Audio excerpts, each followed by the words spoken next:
Goofy Good TV. Revolutionary salute. Revolutionary salute. Like, share, subscribe. Welcome to the House of Revolution. You know I'm your humble host. The Yamin of Revolution. Have a U.S. Marine or Marines been captured by Iran? Iran strikes dozens of U.S. troops in Saudi Arabia. Total devastation. Before we get into that, be sure to wipe your feet. That means hit the like button. You in the House of Revolution. Like, share, subscribe, support the platform, y'all. Now, this is unconfirmed now. Unconfirmed news report. You know, we don't know if this is a U.S. Marine. We don't know if this is a French guy, British. We don't know if this is NATO. We don't know if this is a Blackwater mercenary. We don't know if this is a guy who just, him and his buddies was trying to seek fame and fortune. But Iran, they say he's captured.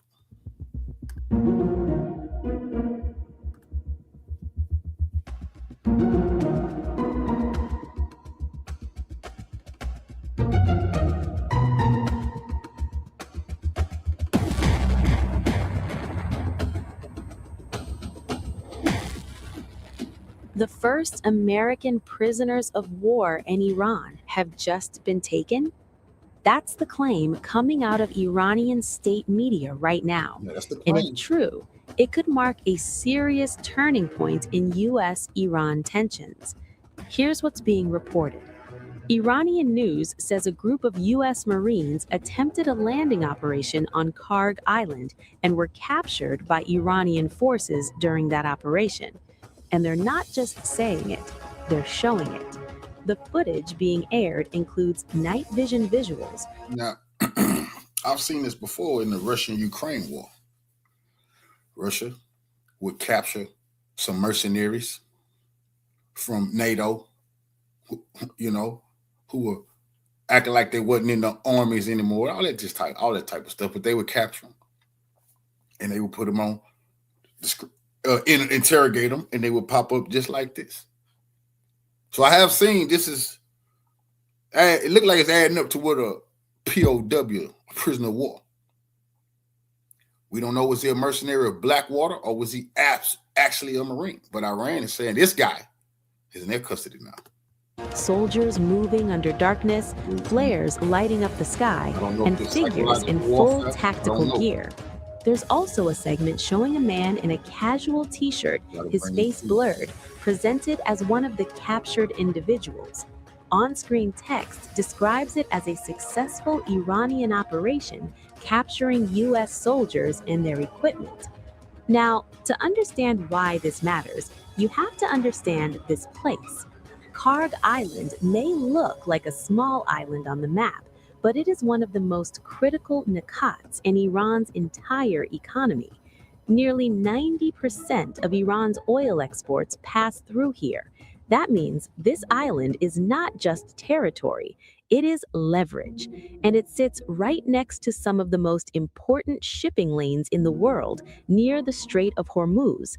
So any military action here is never just local. Now, rewind just a few days. On March 13, 2026, the United States carried out airstrikes on military targets on Kharg Island, carefully avoiding oil infrastructure. At the same time, thousands of U.S. troops, including Marine units and elements of the 82nd Airborne Division, have been moving into the region. So when Iranian media claims a U.S. landing attempt was stopped and Marines were captured, it fits into a much bigger story. A story of rising pressure, positioning, and signals being sent on both sides. Iranian coverage presents this as a clear message that the island is defended, and any attempt to challenge that control will be met with force. But here's the key question. There has been no official confirmation from the United States about any Marines being captured, which means, right now, this claim exists in a highly charged war space where every image, every clip, and every statement carries weight. Because if this is confirmed, it would not just be another incident. It would be a moment that could redefine how far this conflict goes. And until more details emerge, one thing is clear: all eyes are now on Kharg Island.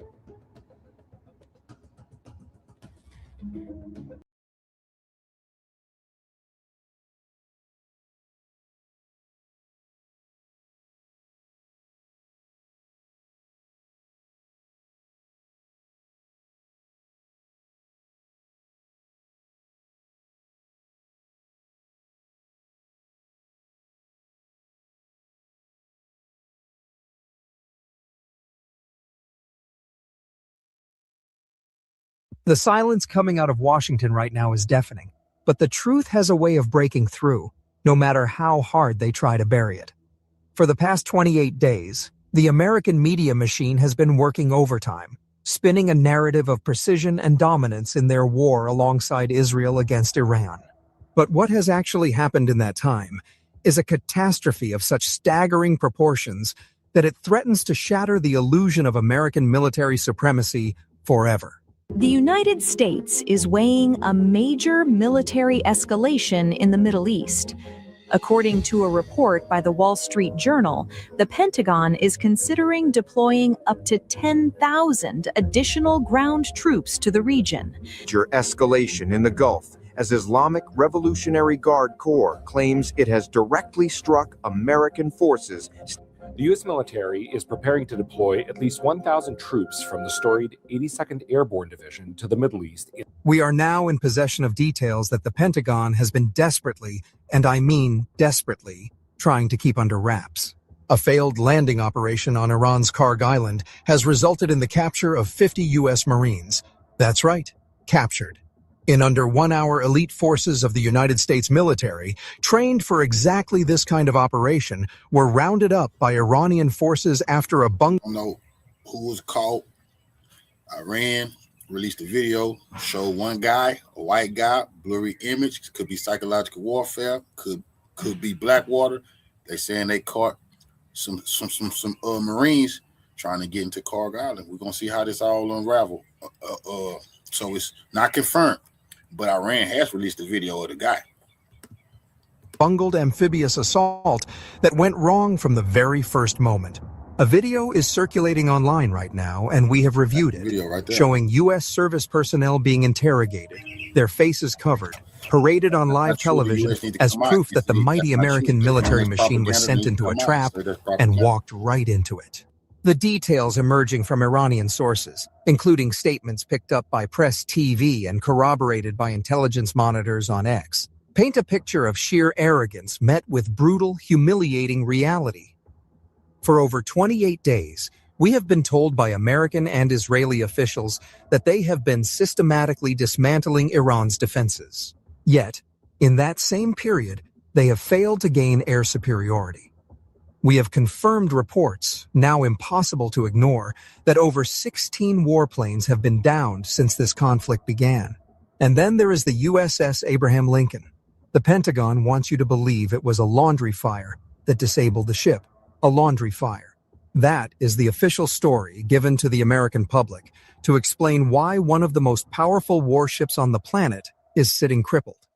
But the truth, which President Trump accidentally let slip during a rambling, unhinged speech yesterday, is that Iran struck the Lincoln.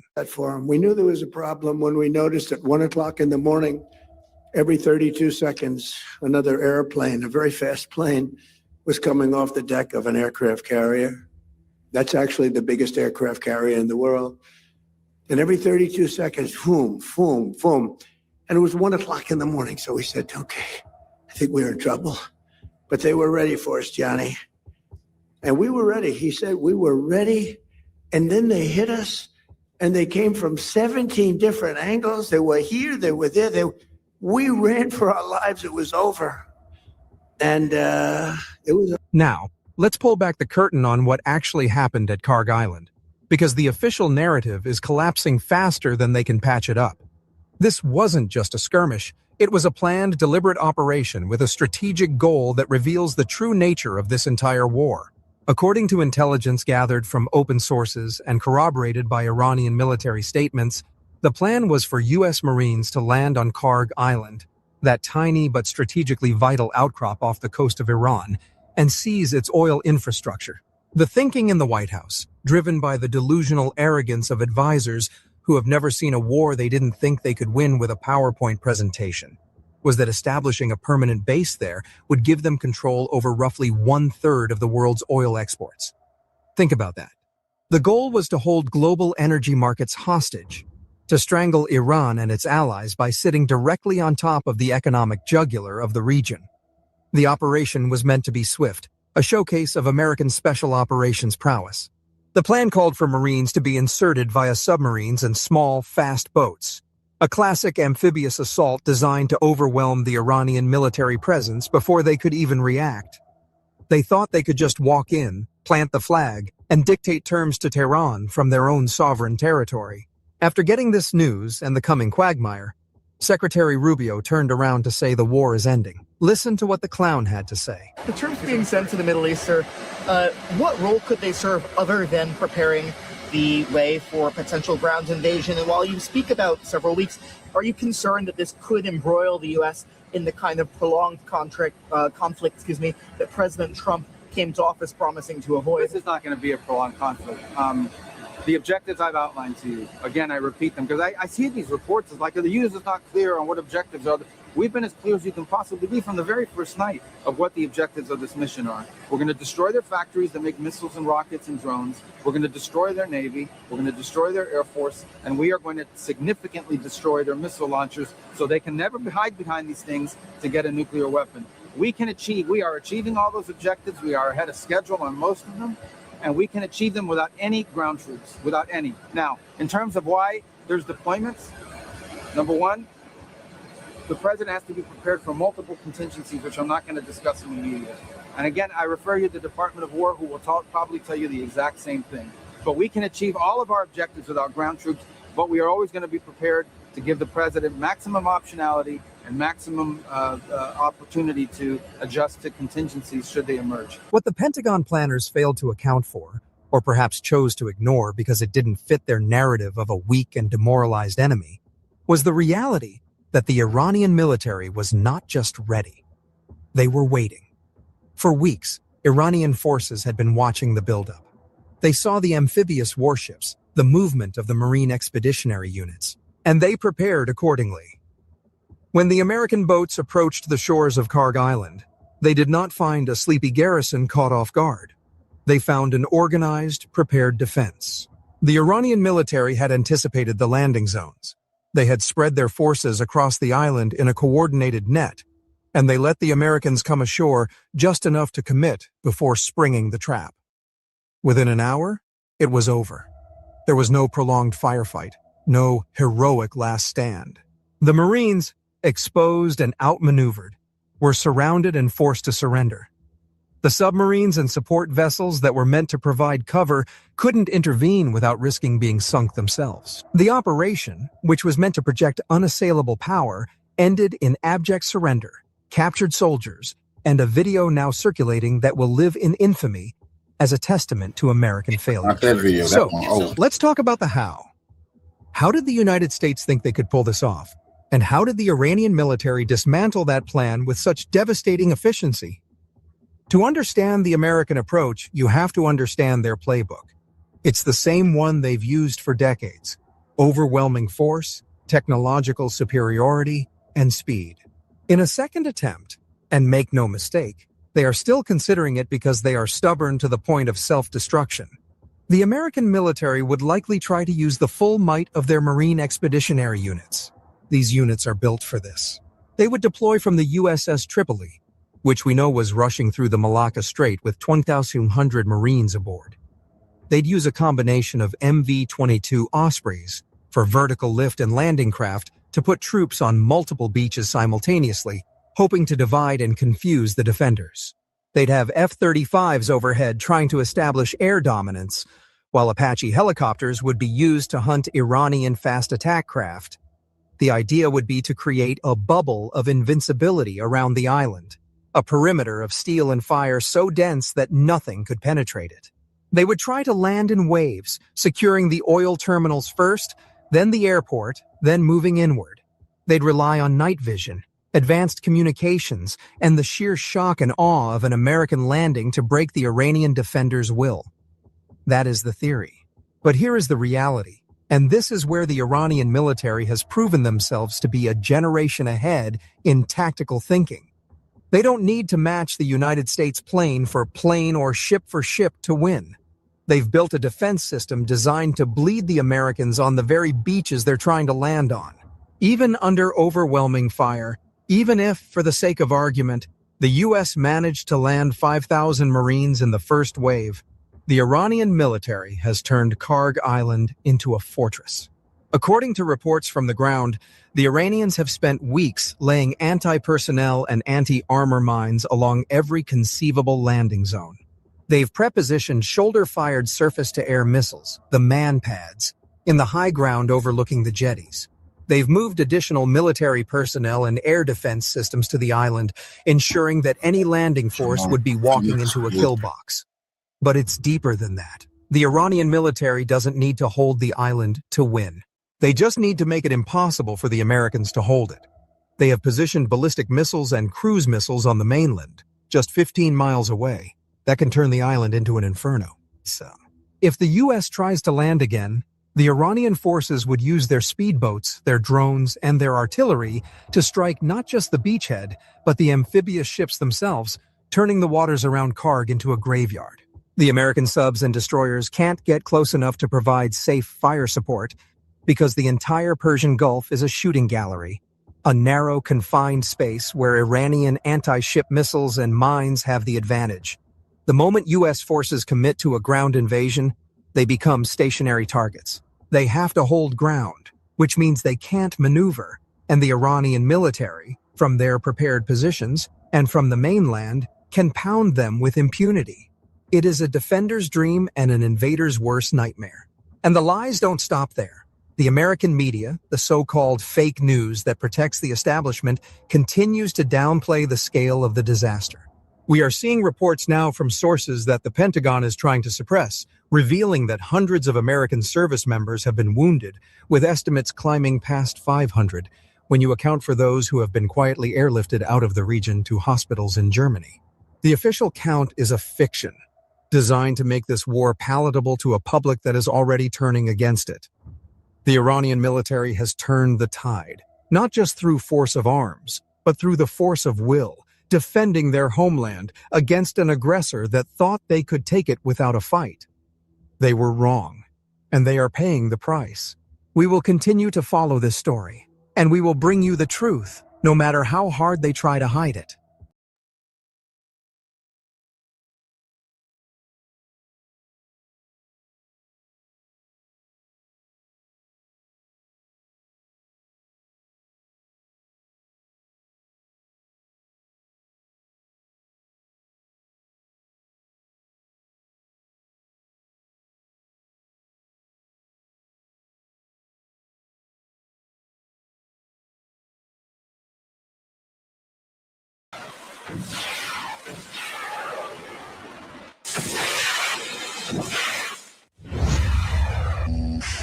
It is the unsame war as last week.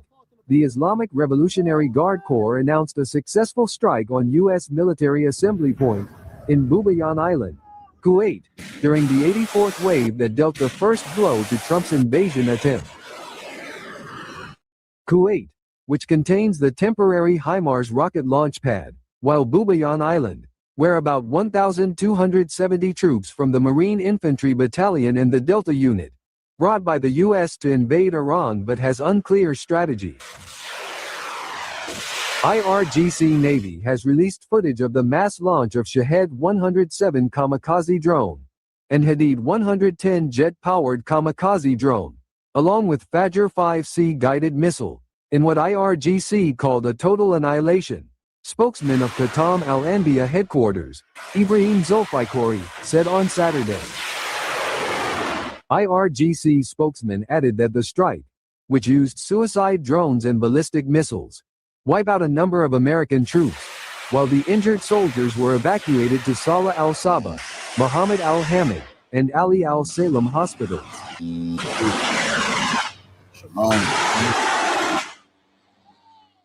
Last week, Trump tweeted ground troops would not be needed.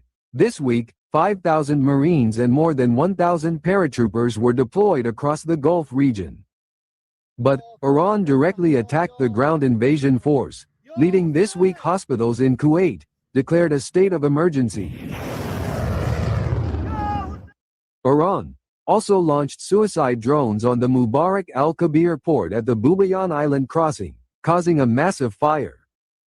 Iran recently warned that any Gulf state hosting U.S. troops would be its next target. These developments mark a significant improvement in Iranian operations against the war motor of U.S., Israel and its allies in the Gulf and beyond.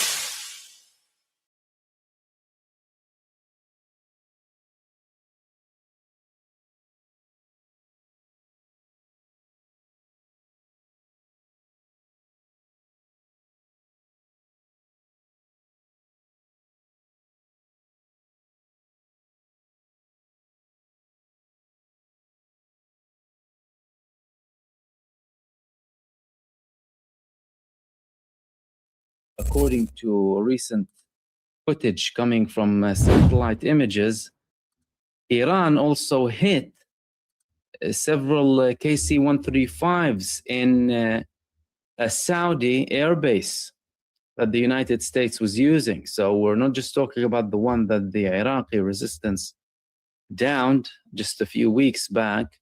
Iran also took down several of them, targeted some of them in Saudi Arabia. Now, of course, you know, the Saudi Arabian side is saying that this is an aggression and, you know, Iran is attacking us and what have you. But the evidence, of course, on the ground clearly shows what Iran is attacking. It's attacking American bases in those regions that enjoy an extraterritorial judicial system. I mean, the United States controls the situation there. They're not bound by the law of the hosting country. Now, it's more similar to a capitulation rather than anything else. You know, in the 19th century and what have you, the previous, what the previous empires used to do. Not like a relationship, a genuine like relationship, and the country has sovereignty. Technically, it's not considered like a territory of the United States. But this judicial system that they have here, where they're bound by American law, they don't need to report to the hosting country, and they don't really take their advice. I mean, Donald Trump, he said that very clearly when he spoke with the Spanish, or responded to the Spanish Prime Minister, when he said that we're not going to allow the United States to actually use these bases in its war against Iran. And he said we can use them whenever we want. And that is something that is important for people to understand, because, you know, the countries, they try and say that, no, we are actually sovereign here, or they belong to us. But yeah, in a sense, it doesn't belong to the United States, but the ultimate control and ultimate reporting really makes it as if it's an occupied piece of land at the end of the day, but under different terminologies, right? Foreign forces terminologies and what have you. The same face for the hosting country, to be fair. Why? Because all of these countries, to this day, who were saying that we did not participate, the United States didn't attack, we didn't allow them to use bases in our territories to attack, almost every single one of them lied. As in, not just lied with proof. I mean, we're seeing the footage, we're seeing the satellite images. Why are you lying? Why are you trying to hide it? They're trying to hide it for their people. They have their Epstein class scholars going on, right, in some of these places. One of them was talking about the jihad of defending the Patriot batteries, right? American style jihad type of thing. Same thing that they used to do in the 80s when Zbigniew Brzezinski at the time, when he was with the Mujahideen in Afghanistan, he told them, "You're the soldiers of God. We're with you," right? Whenever it suits the United States of America. So some scholars there in Saudi Arabia are repeating the same thing, you know. Protect the Patriot and everyone serving the Patriot and what have you. But we can see a lot of destruction happening there from Iran, significant damage, and more, of course, footage coming out in recent weeks. Now, there were a couple of photos published about this attack that I came across online about the Israeli attack in the Arak facility. And there was a clear explosion in that location, as we can see in this footage over here. There was another one as well, and that was the smoke after. And this is the map of the location. It was clearly targeted before, and now was targeted again, because Israel doesn't want them to have any sort of nuclear anything, no enrichment, no nothing. Okay, so what is Iran going to do? I mean, Iran is going to have an explosive response on this. Iran already targeted nuclear infrastructure in Israel. They didn't go all out, but they targeted nuclear infrastructure. They targeted the most strategic chemical facilities in Israel. They targeted the biggest oil and petrochemical refinery in Israel. The things that are left are like water desalination, the Dimona nuclear plant itself, as in land missiles on it up until it's completely destroyed.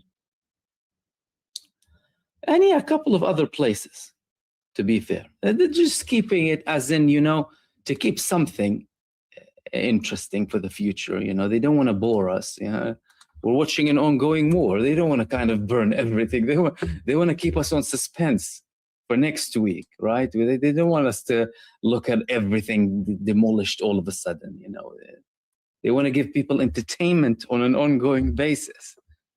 It's not just about you know, one day everything. No, series. You know. Maybe it'll go as long as Dallas did, right? How many episodes, how many seasons? People grew up and died when you were, but that's probably what's Iran doing now, clearly. However, I believe that the response to this from Iran is going to be substantial, because with every attack against Iran or Iran's strategic network, strategic facilities in the country, there were severe responses coming from Iran. Right now, misinformation spreads faster than facts, especially on the most sensitive global stories.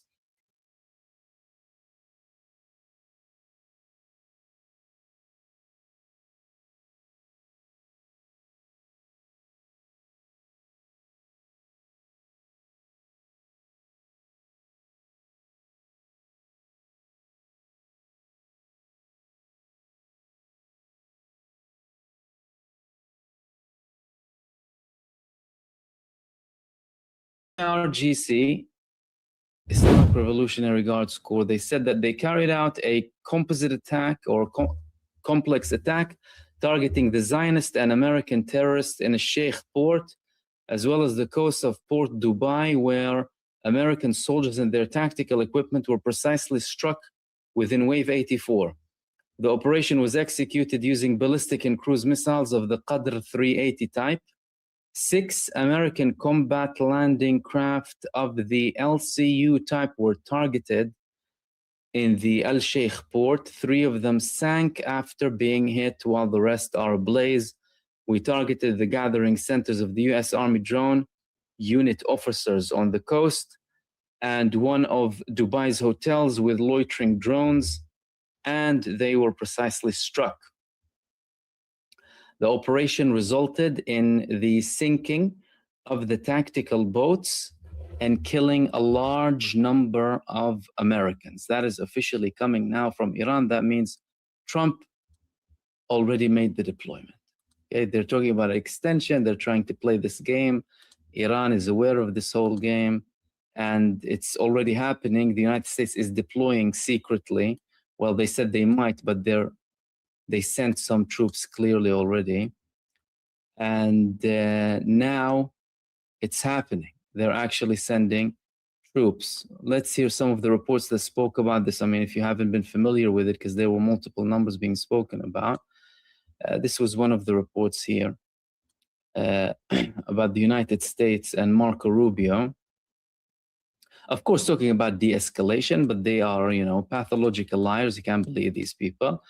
He believed the United States could achieve its goals of Iran without ground troops, despite reports from the Wall Street Journal that Donald Trump is considering sending another 10,000 troops to the Middle East, where they could be sent within striking distance of the Kharg Island, a key oil export hub off in the Persian Gulf. Mind you, many in the United States establishment warned Trump from trying to occupy the Kharg Island because he would, in effect, be making any American soldiers there literally hostages, a death trap, because they will be surrounded by Iran. Iran would be able to kill and kidnap as many as they want.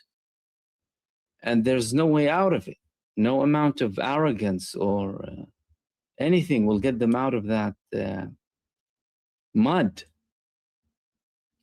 Yet clearly he's trying to do that. And the UAE is also playing a part, because they recently said that they're willing to participate in any sort of coalition. I'm not sure if some of the Gulf states are trying to use maybe the UAE as a front and see how that goes. Maybe they would participate too. But that is the situation that we have.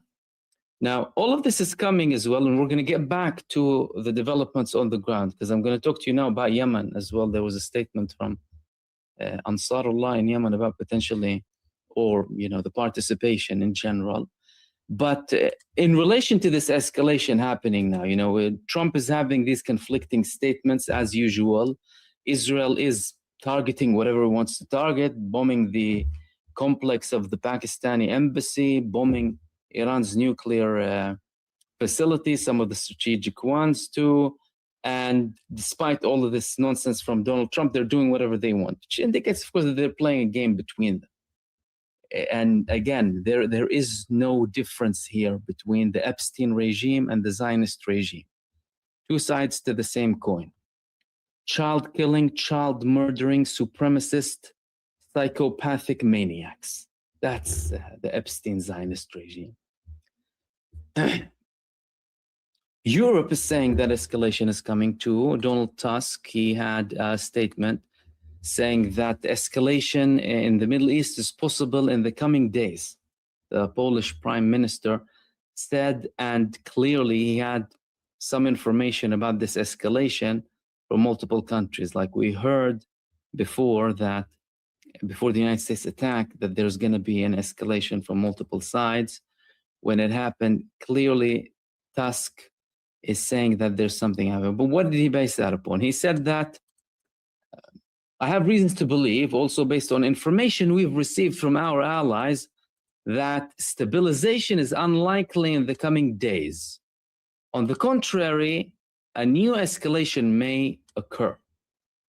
Tusk said, of course, leading Poland, part of NATO. He knows what he's talking about. Because, they share the information. The United States has been asking them to participate. Maybe some of the NATO countries said that if you want us to participate, then show us your muscles first, right? But the United States is keeping itself away as much as possible. However, now that they came near, all of a sudden we have this statement from the IRGC about them being targeted and hit 6 ships, Marines most likely, targeted in Iran. Okay. All of that is coming when? All of that is coming when the American president is saying that they granted Iran at Iran's request. Listen to the gentleman, you know, very generous gentleman, isn't he? Nothing generous and nothing gentlemanly about him.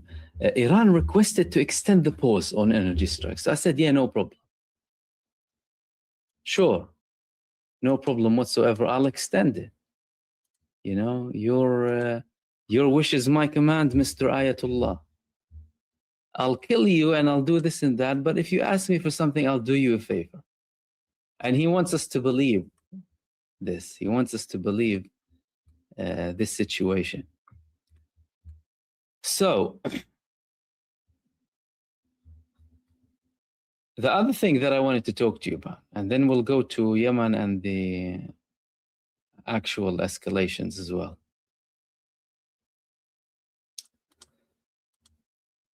There are talks now about the end of the petrodollar. Why? Because the dollar is linked with the petrol. So if the United States is expelled from the Gulf, then what's going to happen? This link and this purchasing through the dollar, all of that, well, that's it. Now, banks are starting to warn from it. And one of them is none other than Deutsche Bank, who said in a recent article published that the petrodollar helps keep borrowing costs down for U.S. consumers and Washington, giving them big advantages over peers. But the war on Iran could be a catalyst for the erosion of the petrodollar. They said the huge strategic importance of the Middle East to the dollar's role as the world's reserve currency should not be underestimated. The current conflict could test the foundations of the petrodollar regime. I was mentioned by Deutsche Bank researcher Malika Sachdeva in a special report. And they're understanding now that the United States, if it continues down this same path of arrogance and escalation with Iran, they would be ending all of that era of U.S. arrogance, all of this era of U.S. imperialism, and they would be collapsing the American dollar too. Now, mind you, previously, they were warning Arab countries from using any other currency apart from the US dollar, because they wanted everything to be linked and connected. They wanted to have, superiority. But what we're seeing now is, in essence, a situation where it's inevitable that the United States is going to be expelled from the region. Right now, misinformation spreads faster than facts, especially on the most sensitive global.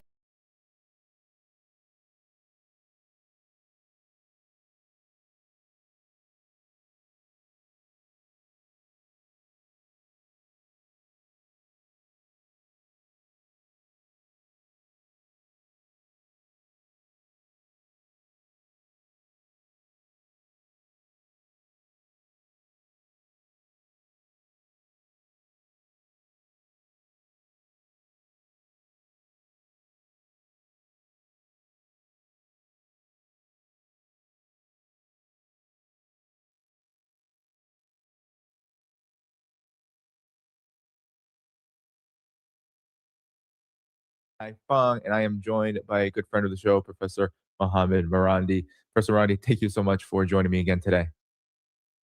Thank you very much for inviting me, Danny. It's always a pleasure. Of course. So let's get started right away then with what has happened over the last 24 hours since this show was last on air. We have to talk about the over the last 24 hours, Iran has hit back very hard on Israeli attacks and U.S. attacks on its infrastructure, including nuclear plants and steel plants. And the big attack that the United States mainstream media is actually reporting on is the one that happened on Prince Sultan Air Base. About 15 troops have been wounded, some very seriously. But the big story is what Iran hit. 3 KC-135 tankers. I think that's up to 8 now destroyed by Iran. But also a big point to note is they also destroyed an E-3 Century AWACS aircraft, which is critical to the United States to be able to not only wage offensive operations, but also defensive ones, include like detecting air defense systems. So, Parsa Morandi, if you want to react to this, because it wasn't even just Saudi Arabia, there's also big fires in Kuwait right now at the international airport, at a steel plant there. The UAE just had, they're talking about one of their big aluminum factories completely on fire and inoperable. So Iran has hit back very hard. They said hundreds of projectiles have gone over the Gulf and Israel. Talk about what's happened in the last 24 hours and why is it significant, especially now the mainstream media acknowledging the destruction in Saudi Arabia? Well, Danny, you don't seem to ever get your priorities correct. First, everyone has to press the like button, I think. What was it? Yeah. This is not the first time. You're losing your ability to You're right. prioritize. Right. You heard him. Hit the like button. All right. Professor Rodney, to you. Well, first I have to just repeat that Iran didn't start this war. You wouldn't notice that if you were watching MSNBC, Fox News, the BBC, or CNN. Oh, Professor Morandi. It doesn't matter. Okay. But and also Iran.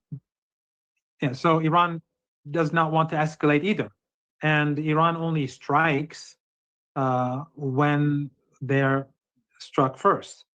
And yesterday they bombed the steel industry in Iran. They murdered workers working in the factory, and when Iran said it's going to retaliate and strike infrastructure in the Arab regimes that are hosting U.S. forces and facilitating the war against Iran, Iran first warned people to leave.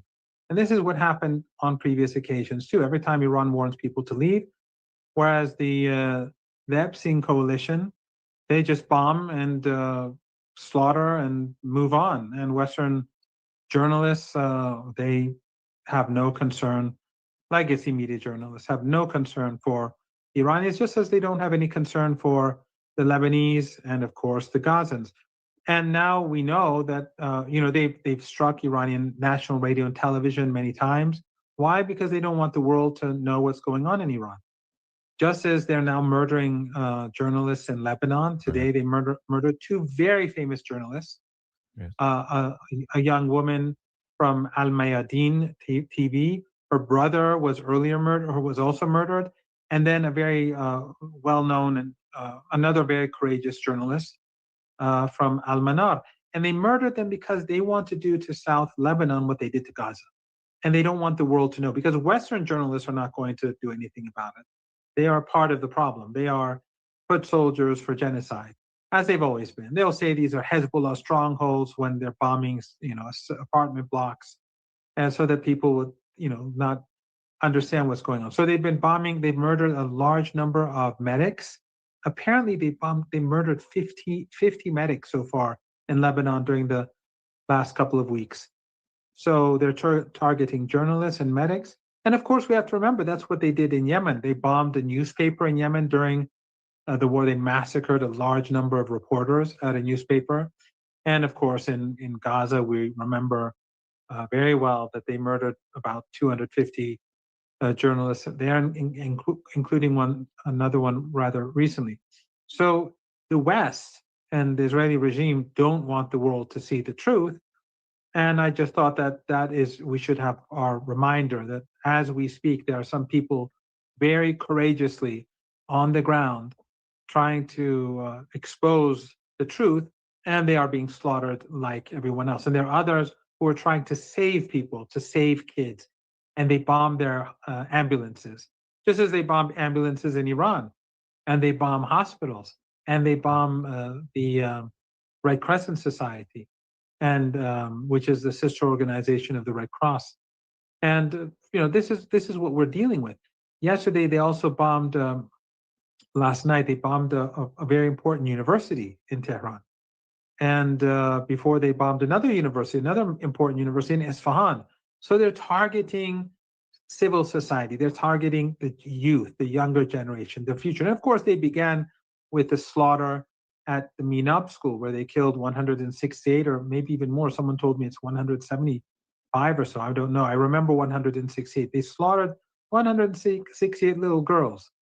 And it was intentional because it was the first wave. All those first targets were well vetted. They were vetted. They've been working on this for months. If they carried out such an attack today, I would say it's possible, maybe not plausible, but it's possible that some officer in a rush to find a new target made a big mistake. Hard to believe, but because schools are schools and they're on all apps, Iranian and foreign. But in any case, it was an intentional strike on those kids. The school was well established. So they are targeting the future of Iran. They're targeting civil society. They bomb police stations, ordinary police stations, because they want chaos. They want the fabric of society torn apart. So what we have right now is, despite all this, is failure. The United States and the Israeli regime have lost this, what was it, Operation Epstein Fury, or whatever. Epic Fury, epic failure, yeah, Epstein Fury. Epstein, whatever. They've lost, and Trump wants out, but Israel won't let him. The Zionist lobby in the United States won't let him. Just like what what's his name, Joe Kent said in his resignation letter and in his subsequent interviews. It's clear as day what's happening. Trump wants a way out, but the Zionists won't let him, and that's why they're dragging the global economy towards a cliff, and soon it may go right over the cliff. Because if the United States attacks, and there's a strong chance that they will attack tonight and try to occupy islands or territory on the coast, or carry out operations deep inside Iran with their special forces, the Iranians will retaliate. We already saw, you explained how when yesterday they struck Iranian critical infrastructure, Iranian industries, the Iranians struck back. They began today and hit hard, and in Kuwait and in the Emirates, and they destroyed their aluminum production there, or badly damaged it. And this will probably continue. But when earlier on, when they just struck Iran's critical gas infrastructure, Iran hit back very hard and hammered Qatar and the Emirates and Saudi Arabia, so much so that the Qataris, we sort of see them becoming more ambivalent. They're not so purely pro war. But in any case, they failed, and Netanyahu is pushing, and therefore we're probably going to get escalation. And I think we're moving closer and closer to the abyss, because the global economy is heading towards catastrophe. There's no doubt about that. The gas crisis is bigger than the oil crisis, and the petrochemical and fertilizer crisis is bigger than the gas crisis. So the oil crisis is the tip of not the worst part. And since Yemen has now entered the war, it's unclear what's going to happen in the Red Sea. Right. Will the Saudis be allowed to export oil through the Red Sea, because super tankers can't go through the Suez Canal, and only smaller ships can go there. And if they want to go to Asia, it's a very long journey. They'd have to go around Africa. So, and they may, and yet Ansarullah may strike the smaller tankers or the larger tankers, or oil and gas facilities in Saudi Arabia, or they may invade Saudi Arabia. No one knows what's going to happen. They shut the Red Sea to all shipping, and so it's this escalation will only make things worse for the world. And Iran and the axis of resistance have no option but to reciprocate, because this is a war for survival. The United States is ruthless. We've seen that at the, with the bombing of civilians, carpet bombing Tehran. They just bombed very nearby here, probably the closest strike so far that I've experienced, and large numbers of explosions, or a number of explosions. They carpet bomb. They massacre. They kill kids. I posted a picture of one of those pictures that we've seen a lot in Gaza, but a kid's feet sticking out from under a building that's collapsed. You just see a foot of a little kid.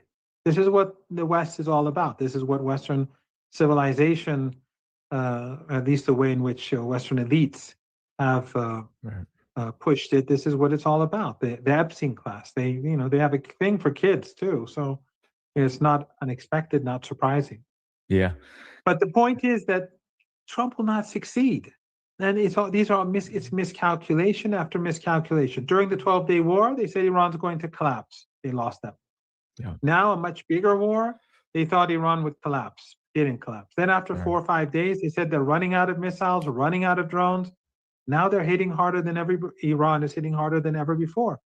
So everything has been based on miscalculation. For a month now, Iran has held its own against the collective West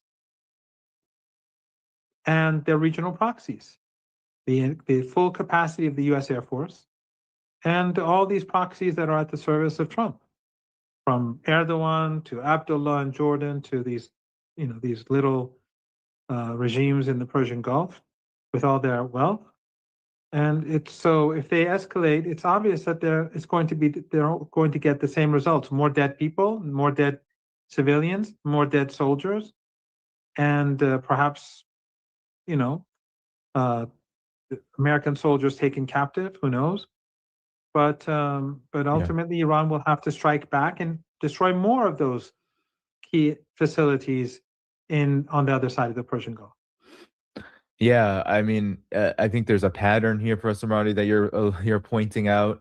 There's this continuation of escalation despite major setbacks for the United States and for Israel, but it keeps going forward, escalations. And when I saw that the U.S. with Israel, with the U.S.'s coordination, struck Iranian infrastructure, economic infrastructure, immediately, I mean, if anyone's been watching this show, anyone's been watching anyone's been watching what's really going on, even mainstream media can admit this, what happens is that Iran has to hit back in order to create not an equal to, but an even more severe consequence to stop this kind of behavior. And that means that you hit economic infrastructure, more economic infrastructure is going to be hit on your side, leading to even more catastrophic consequences for the global economy. And I just want to read off some of the things that Iran has hit just in the last 6 to 12, 18 hours here.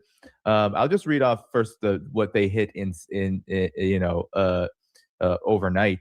Not just the AWACS aircraft or the KC-135s, also 6 LCUs, which are these landing craft units, a part of the U.S. Navy. They sunk those. There was an F-16 that had to emergency land, as they call it.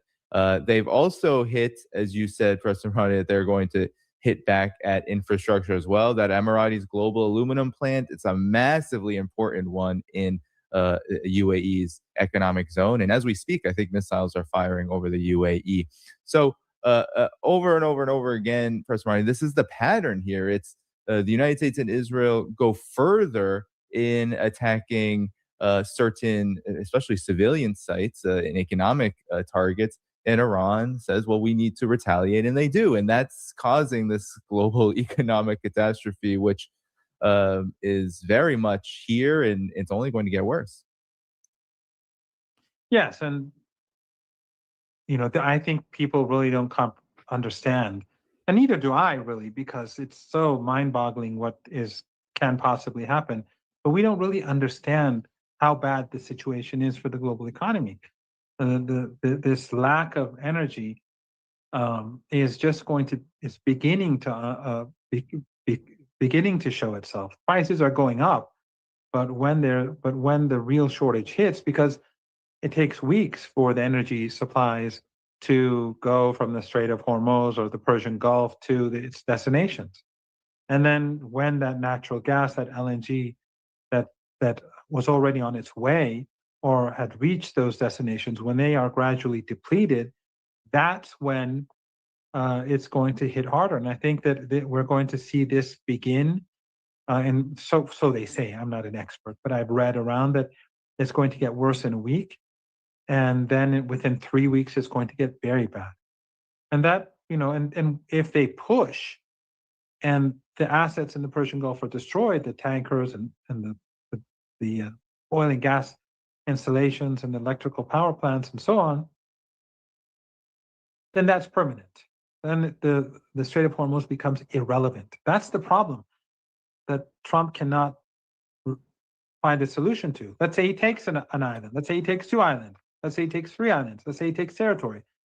Let's say he carries out some attack deep inside Iran with commandos and succeeds or doesn't succeed. The Iranians are going to retaliate. And that retaliation will mean that these assets will be badly hit. And so the permanent damage will be visible for everyone to see. And then Iran may continue striking until the Americans back off. And then what if we do have an agreement? What if the United States agrees with Iran's demands that the facts on the ground change? If there's no oil, if there's no natural gas, if there are no tankers, then the Strait of Hormuz is irrelevant. And that's when we know that the global economic depression is going to last for many years, and the consequences are mind-boggling. Well, the United States also has to be very much aware that Iran right now is exporting essentially what it was in terms of oil before the war, if not more now, especially that it's asserted successful control over the Strait of Hormuz. And so that only makes the situation worse, it seems for us, Marandi, because they know, I mean, the New York Times admitted this recently, all these bases have essentially been destroyed. Whatever's left is now being hit, as we saw with Prince Sultan Air Base last night. But they have to know that this successful economic retaliation by Iran has only meant that now the U.S. and Israel are desperate to try to break that asserted control by Iran, leading to miscalculations again, like trying to invade Iranian territory to cut it off from its oil, which now all the mainstream media publications are saying, watch out, Iranian drones, Iranian missiles, Iranian troops, I think they promised 1 million are waiting for them, will confront these several thousand, whatever it's going to be, should they try to land ashore. So this is, I don't know, Professor Roddy, your comment, it just seems like a disaster in the making, and one that this one will be tough to hide. They're trying to hide the damage, especially to U.S. troops on the bases, but this one will be difficult to hide, I think. What's your thoughts? Yeah, and the U.S. troops are, what are they going to be remembered for? Dying for Epstein? I mean, that's what it's all about. It's the Zionists and Epstein class. It's all for the Israeli regime, not for the Americans. Trump is either, badly compromised, or whatever the reasons are. This is not in the interest of the American people. And when things get worse, it's going to get very bad for Trump too. As I said, this is only the beginning. And not only can the Iranians escalate much further than what they've done so far, and they're holding back because Iran does not want the global economy to implode. But it's not just Iran, it's Yemen. Right. It's not just Yemen, it's Iraq. The Iraqis can move into the Arabian Peninsula tonight. They can take over Kuwait in hours. And this time around, no one is going to support Kuwait. Yeah. Iran will support Iraq. And Yemen can go deep into Saudi Arabia. Iraq can too. And who's going to stop them? The 1,000-man army of Qatar? Or the 2,000-man army of the Emirates? I mean, their populations are the size of a small city Their population combined is the size of a small city in Iran. So I don't think the Americans quite understand what they're up against. And maybe they do, but Trump is desperate and he's gambling and he can't retreat because they won't let him. But this war is about Netanyahu. It's about Zionism. There's nothing else in it for anyone. There's no positive side for the United States. And despite the fact that we're being harmed, despite the fact that they're bombing our industries and our schools and our hospitals, but Iran is emerging stronger. Iran will emerge stronger, because when the global economy goes down, it's as if you're bombing all the countries. When the factories stop working, you don't need to bomb them. You've already destroyed business. What the Israelis and the Americans are doing is that they're effectively carpet bombing the entire world. Yeah. Because when the energy prices go through the roof, things will shut down. People will lose their jobs. Those factories may just be landmarks after that because there'll be no consumers. They'll go bankrupt. So this is the state of affairs. But Iran, the people are united, as we've always known. If anyone from Western governments was listening, anyone's serious with influence, he would have known, or she would have known, that this would happen, and they would have prevented this or have stopped it by now. It was clear as day that this is where we knew that Iran would not collapse. And also remember, Danny, after we had this discussion multiple times about Hezbollah. Yeah. And the Western media was saying Hezbollah is a spent force, it's been defeated, it's been diminished, and even supporters of the resistance. And of course, the Salafis and the Wahhabis who worked with Americans to destroy Syria, now we're seeing, their effort, the fruit of their efforts, that they've been exposed.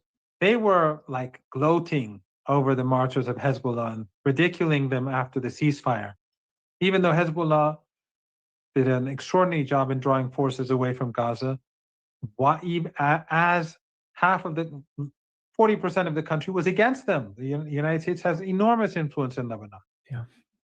And of course, now with Syria in the U.S. camp and even being encouraged to attack Lebanon, which they didn't do because Iran and the resistance in Iraq threatened them.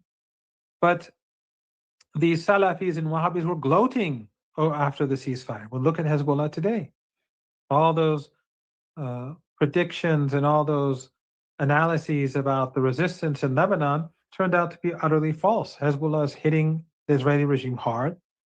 Iran has, we've been told, they've run out of missiles. They're hitting hard. Everything that the West says is based on wishful thinking. They've been doing that for decades.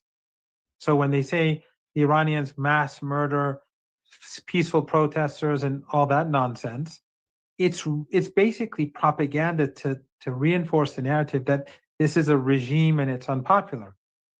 Fine, you can tell the world that this is true and many people will believe it, but you shouldn't believe it yourself.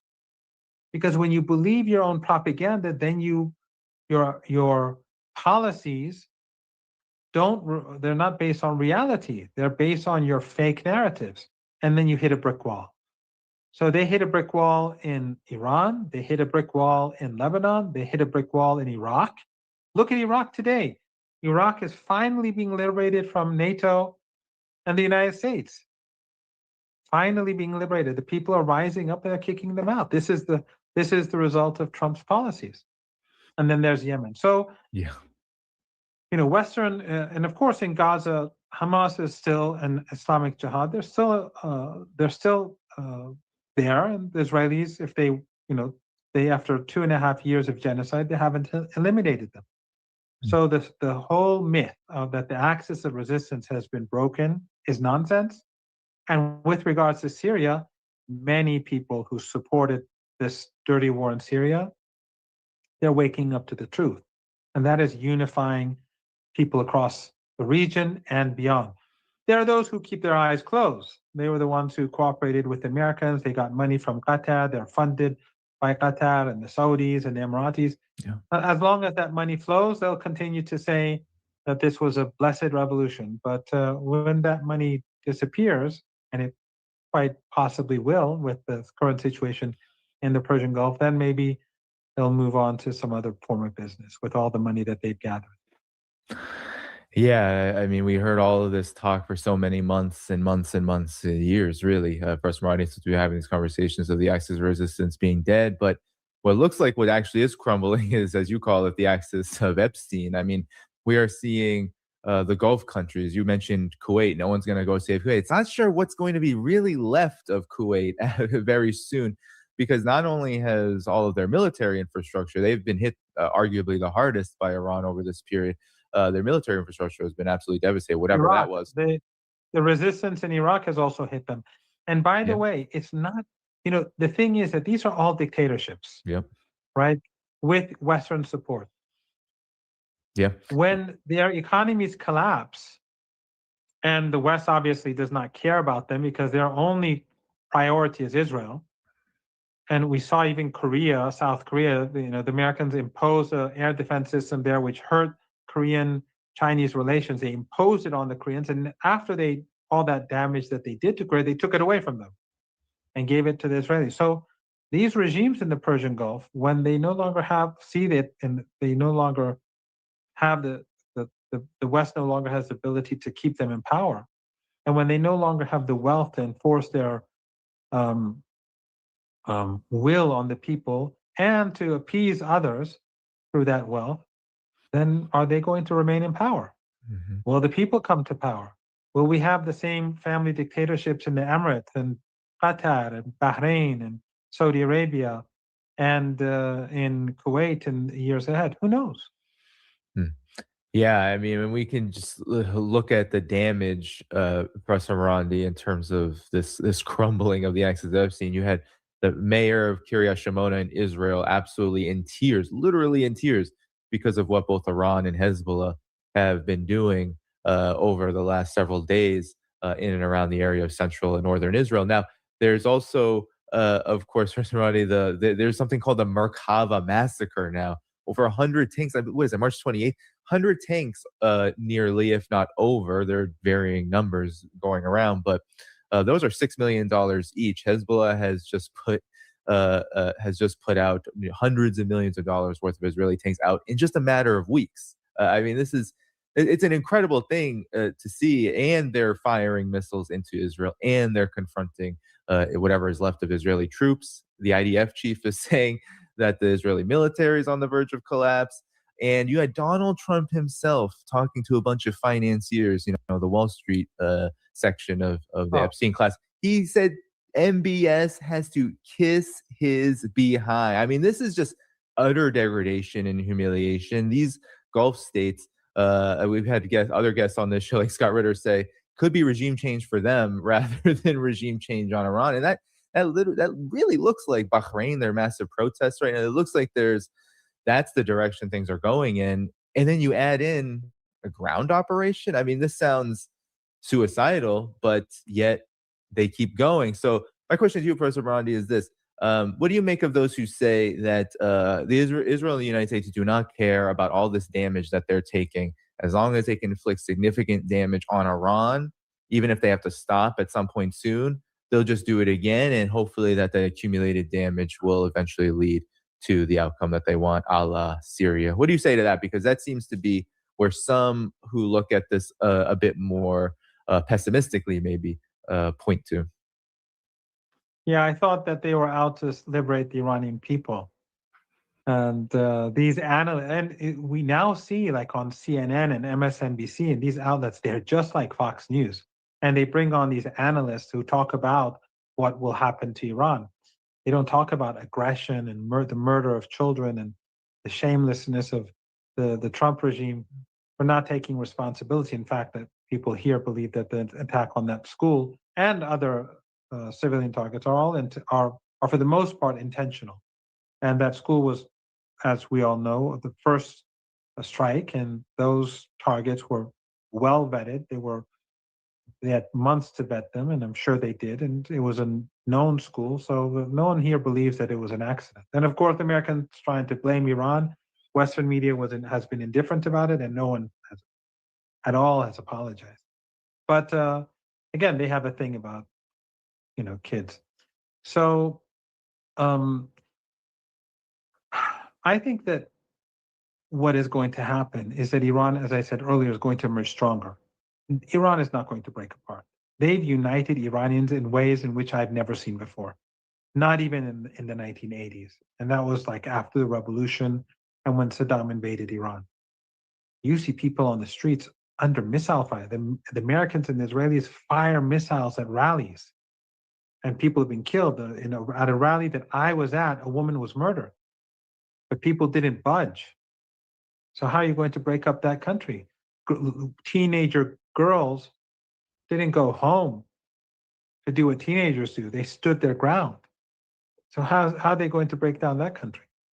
And on the other hand, as I said, these regimes in the Persian Gulf, they're in bad shape, but also governments across the world are going to be in terrible shape. When the price of oil goes to 150, 160, $200, I said this, I've been saying this for years, that it could quadruple. That's when it was like, what was it? Like a few months ago, it was like $60 or so, $50, $60. Well, right now, that's where things are heading. When that happens, will there be regime change in Iran or perhaps regime change across Europe and North America and elsewhere, where people will be rioting, where people will be losing their jobs, or people will be, right now in India, things seem to be getting very difficult. And the Indian government miscalculated by clinging to the Israeli regime.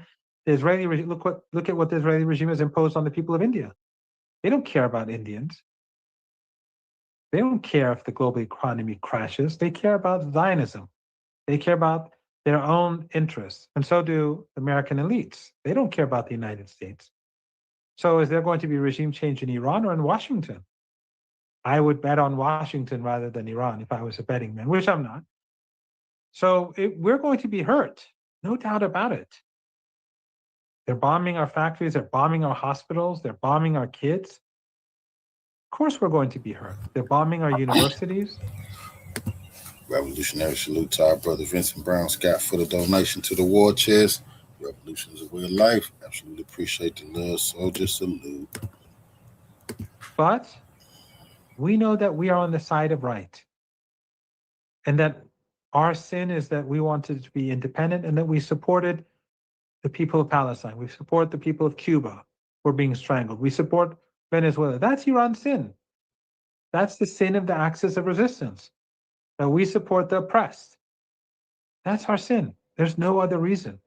The nuclear program, human rights, terrorism, these are all excuses, fabricated narratives in order to crush people that oppose hegemony. And the Iranian people, and I've said this to you before on this show, the Iranian people and people in the axis of resistance have a particular characteristic or particular characteristics. One, it's a civilizational state, but even more important, the dominant religious ideology in Iran is extraordinarily anti-hegemonic and supportive of the victim and hostile towards the aggressor. And it comes from, of course, the prophets and the final prophet, Prophet Muhammad, but his grandson in particular, and the events in Karbala. If American analysts were smart, they'd read about the events in Karbala. They'd read a good book about what that was about, and Imam Hussein and his sister and his companions and what happened to them, and how deeply embedded it is in our culture. And in Lebanon, that's why Hezbollah stands. It's not just about defending Lebanon, but it's about defending Gaza, another people. They see them as the victims. They have to stand up for them. That's why we support Cuba. That's why we supported Venezuela. That's why we supported the struggle in Southern Africa. And that's why we're demonized. That's why we're medieval and we are mad. We have mad mullahs, and we are sand so-and-so, and we are camel jockeys, and we're all these things that they, and then we're in all the movies, we're evil and sinister, and we murder. I remember once on Al Jazeera, another Western, media outlet that has nothing to do with the global South. It's just another tool that the Americans allowed to function in this particular way. I remember, when was this? Anyway, I remember that a while back. I think I'm conflating two different things. I'll get back to this when I remember. But the point is that the demonization of Iran for these. Now I remember the show. It was I was on a show in Al Jazeera. There was this, I can't remember his name, but there was this author who wrote a book, Now They Came After Me, or something like that. And he wrote about Iran, like all these memoirs on Iran that are all rubbish. It's an industry supported by the Western regimes, like Not Without My Daughter, and I don't know, Reading Lolita in Tehran, which was a bestseller in the United States. But, Lolita, in any case. And so this guy, what's his name? What's the name of that American comedian? Jon Stewart. I think he turned it into a movie. Oh, really? Rosewater or something like that. I don't know. I didn't watch it. I don't bother watching garbage. But the writer, he came and did a debate with me, and on Al Jazeera, and then he was saying in Tehran they hang people on the street corners, and I said, I've been in Iran all my adult life. This is my city, except for 3 years living abroad during the last 47 years. I've spent all my life in Tehran and during the time that I was at war. Yeah. I have never seen an execution anywhere. But, they create these fake images or narratives so that people hate Iran. Well, those narratives are all falling apart because it is the Iranians that are standing up against genocide, and it's all these nice human rights people that are supporting genocide. So everything about the Western Empire is going south. Their military, their economies, their soft power, their propaganda. And Trump is like, someone told me, and I don't want anyone to misunderstand me. Someone told me that Trump is like the worst thing for Iran. I understand that argument. But while he's destructive and murderous, like previous presidents, he's much more crude. And he is helping to shatter those narratives through his arrogance and stupidity. Yeah. And the crude way in which he conducts himself. So in my opinion, ultimately, he is doing more damage to Zionism than any other president in history. Yeah, we see that. President. No, totally. I mean, I've heard this dynamic in China, people saying that the way Donald Trump talks, the way he goes about policy, it only serves to isolate those forces who are pro-West, who are pro-the U.S., and it unites the country. More importantly, it wakes them up. Yeah. Some of them may be isolated, but others, young Iranian kids who believe the nonsense coming from Western media and their Persian language media empire, which is, billions of dollars go into this. They're seeing them bomb kids. They see double tap attacks. I posted one online. You probably saw it. The woman who survived the first attack and was saying her Shahadatain, and then she was murdered in the subsequent strike. People see that. So there's an awakening in Iran among the youth. And they see this, that we are the victims and that all these narratives were fiction. Yeah. Yeah. I mean, and now this is twice in less than a year that the United States and Israel have both done this, have woken up so many people all around the world. I mean, I'm getting messages in support of Iran all the time because that's just people can see, people can watch the reality of it, who's lying, who's doing the killing of civilians, and of course, who is resisting the aggression, which gets me to this question, Professor Randi, about what the significance of Ansar Allah entering the war, Yemen entering the war now is, because as we're speaking, I mean, they began with 11 missile, they began with missiles, at Israel, one, and then it was 11. And now they are actually drone attacking a lot again. And people may remember that the port there was shut down by what Yemen did between 2023 and 2025. So, for the sake of Gaza. Yeah, because of Gaza. Exactly. To stop the genocide. So what's the significance of this? Because now the whole energy question is in the mix. There's also the fact that the Yemen now fits into this larger picture of the axis of resistance, but the Bab el-Mandeb Strait, the Red Sea, even Trump just admitted, I don't know if you saw that at his financier gaggle, where he essentially was, going off the cuff to his Wall Street buddies, but he said in the last 24 hours that Iran was hitting the Gerald Ford. Gerald Ford is out. It's in Crete. It's not going to come back into operation. And he was saying that Iran was targeting them 16, 17 times and likely was the one who caused that fire. Oh, you put two and two together. But nonetheless, that happened in the Red Sea. That happened in the Mediterranean. So, Professor Marandi, what does Yemen's entrance mean for the war and also the economy? Because they hold a lot of cards there. Well, obviously, they could stop Saudi oil exports at any moment. They could strike their export facilities, which they did before, and that's what led to the ceasefire after 7 years of genocidal war against Yemen, where the Saudis and the Emiratis had the entire West behind them, and the region was supporting them except for Iran, including Turkey and Qatar.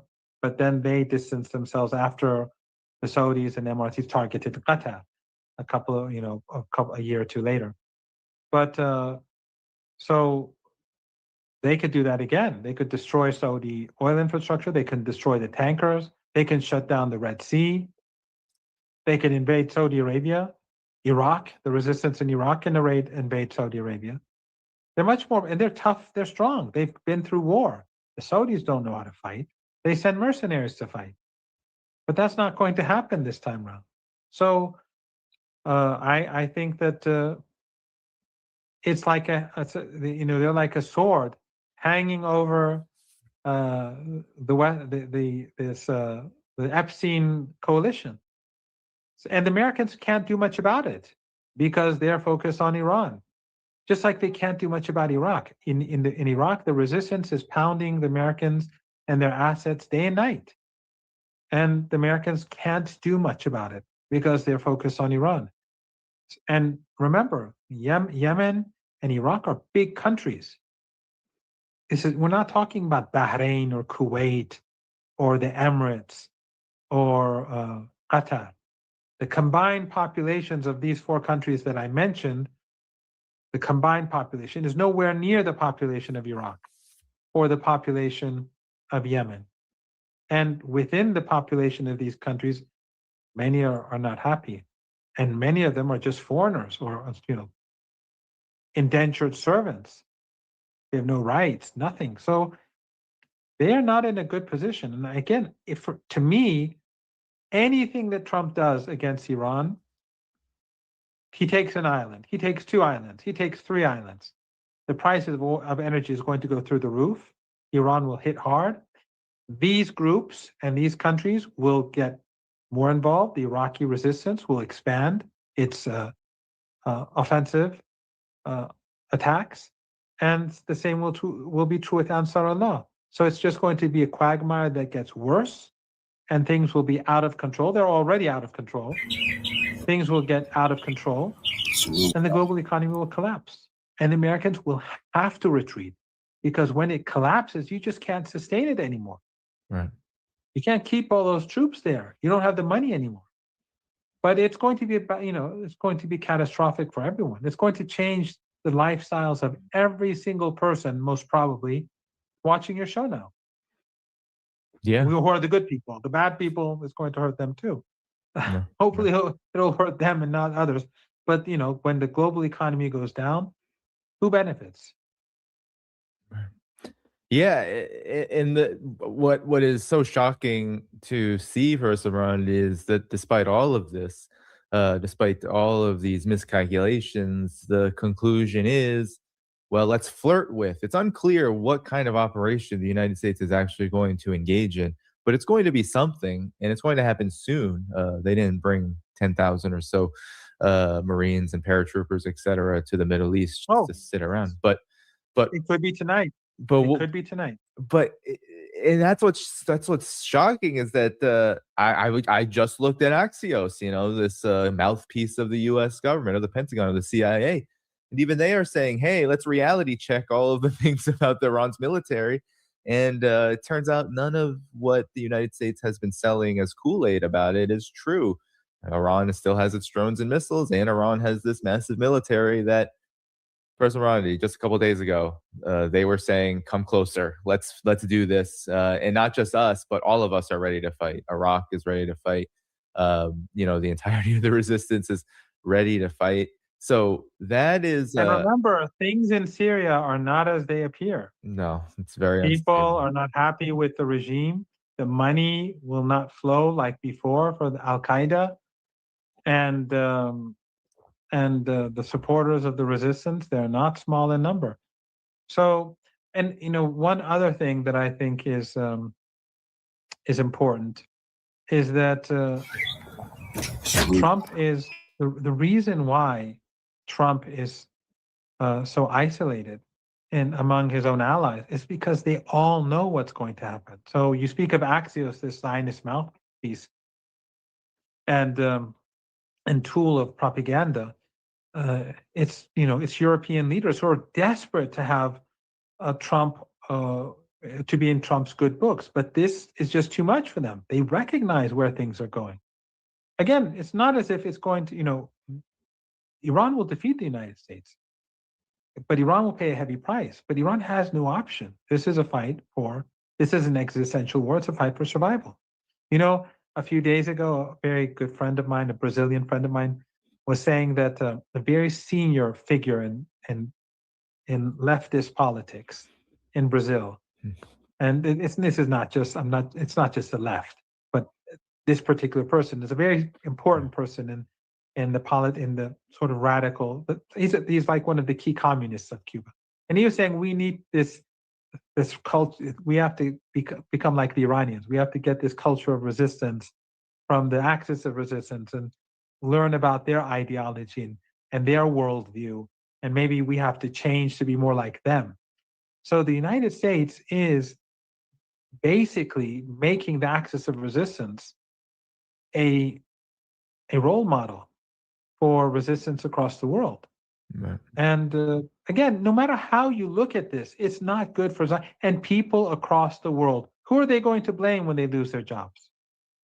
Who are they going to blame when the costs go through the roof in the United States and elsewhere? Trump. Yeah. And who forced Trump down this road? The Zionists, Netanyahu, the Zionist lobby. So is it going to make them more popular or less popular? It's going to make it worse. So they've been going downhill for 2.5 years. Major public figures are now turning against them. It's going to get worse and worse and worse.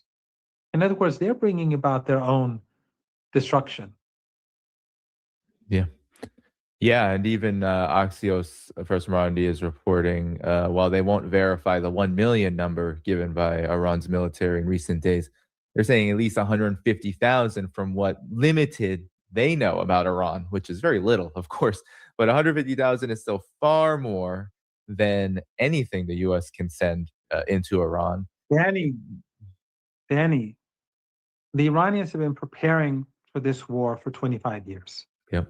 They have always said that the Americans, Ayatollah Khamenei, the martyr, has always, basically believed that we have to prepare for an assault by the United States, especially after 9/11. Right. And, now if you look at the history and Tucker Carlson's own documentary, 9/11 and what's happening now, look at 9/11 through a very different lens. But ever since 9/11, Iran has been preparing. These underground missile bases and drone bases that have been functioning for a month now and are hitting harder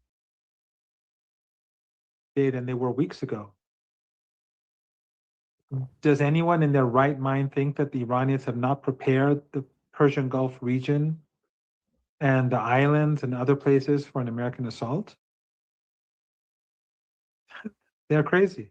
And it's, I mean, So they've only been talking about it for weeks now, also, Professor Marandi. So it's not as if there isn't opportunity to prepare in that period, especially since the coast of Iran, people don't recognize. I just want to throw this out there, Professor Marandi, and let you continue. But there's not air superiority. We know that the fighter jet, what was it, the F-15, that was over the southern province of Iran. That was off of the coast. Iran has air defenses, so and Iran's coast is very, very long. Yes, yeah. In the Persian Gulf and the Sea of Oman, and it is rugged. It is mountainous. Suicide. But we'll see. I think there's a significant chance that things will happen tonight. It's not for certain. I'm not privy to anything, obviously, but it is believed that this weekend, because the markets are closed, right, that it may happen. Some think it may happen later next week, but there's a significant chance that something may happen tonight. Yeah, I mean, I can't imagine, Professor Marandi, if we look at this, my father, he was in the Vietnam War, and he always talked about how low morale was. He was drafted, sent there in '69, moved around the world because they were just bouncing people from base to base, and then finally was in Vietnam for about a year. And he couldn't stop talking about how awful the morale was then. But I can't imagine what it's like to be in the Marines or these paratroopers, whoever it is, having to sail thousands of kilometers while you are, I don't know, maybe they're completely blocked off of social media, maybe they're blocked off in the news, but I can't imagine they aren't aware of what's happening to those thousands of troops who were on or continue to be on these bases in the Gulf, that they don't know anything that's happening to Israel. They don't know anything that the Iranian military says, because regardless of whether you have all these racist tropes and all these, Zionist tropes about Iran, you can't really racist and Zionist your way out of reality. That's why you have Israeli mayors crying. Yeah, and they probably have heard a thing or two about Joe Kent and yeah. I mean, they probably have access to at least the mainstream media, and even the mainstream media is saying these things are destroyed. So that means you're going into that, and Iran has the capabilities. I think there were some sources saying that Iran has they're gonna. It doesn't matter how many U.S. troops they put on any part of Iranian soil. Professor Marandi. It looks like we lost Professor Marandi. Anyway, so Professor Marandi, hopefully he is able to return. But I was just going to finish my point that I really hope that he's okay, actually, because that was a really concerning exit, very sudden exit. I'll just message him really quick.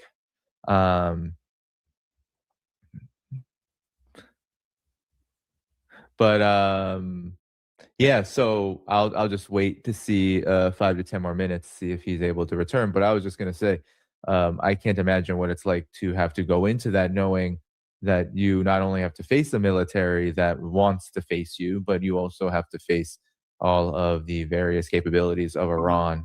There he is. Hey, Professor Rodney. I'm glad that it wasn't something catastrophic that had you come off. No. But this is the connections going downhill a bit. That's okay. Well, we can conclude here. Professor Marty, I want any final thoughts on this. I was just finishing up my point that I can't imagine what it's like, what morale with what happened to Gerald Ford, now what's happening in terms of having to face Iranian capabilities, in terms of drones, missiles, and the worst thing of all, see you. And the worst thing of all is that it's all being done for another country, not a country, a regime, the Israeli regime, an ethno-supremacist regime. The Epstein war. This is the Epstein war, and so they're going to sacrifice their lives for what? I mean, at least in Vietnam, they were told that this is to save democracy and to save, the world from communism, and they may have believed it, or many of them. But what is it? What are they doing here? Jack Kent said that there was no threat. These are about America. It's not about saving America. It's about some other genocidal regime that they need to fight for. Yeah. Well, Professor Marandi, we can close up here. I want to thank everyone who gave super chats, super stickers. Thanks so much.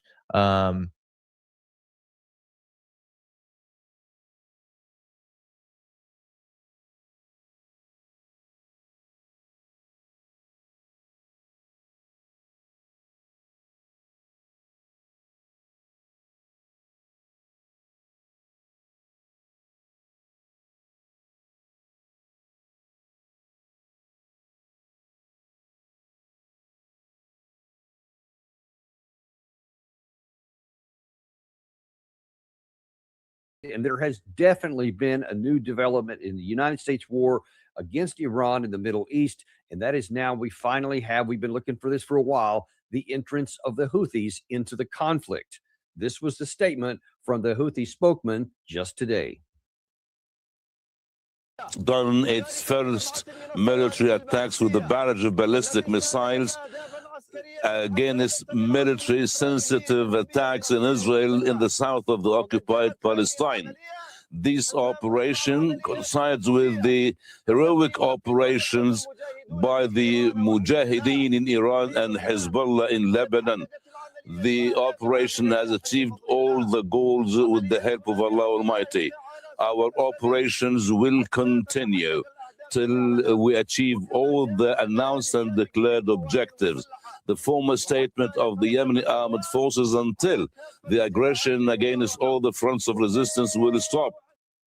Now, you may recall that when the Houthis entered the conflict in, I think it was 2024 against Israel, they had a very specific objective in mind. They said, we are going to fight against Israeli assets in the Red Sea as long as Israel was continuing its aggression against the Palestinian people in Gaza as they saw it. And they said, as long as that continues, we will continue that as well. And every time there was a ceasefire, whenever that stopped, then so too did the Houthi attacks stop.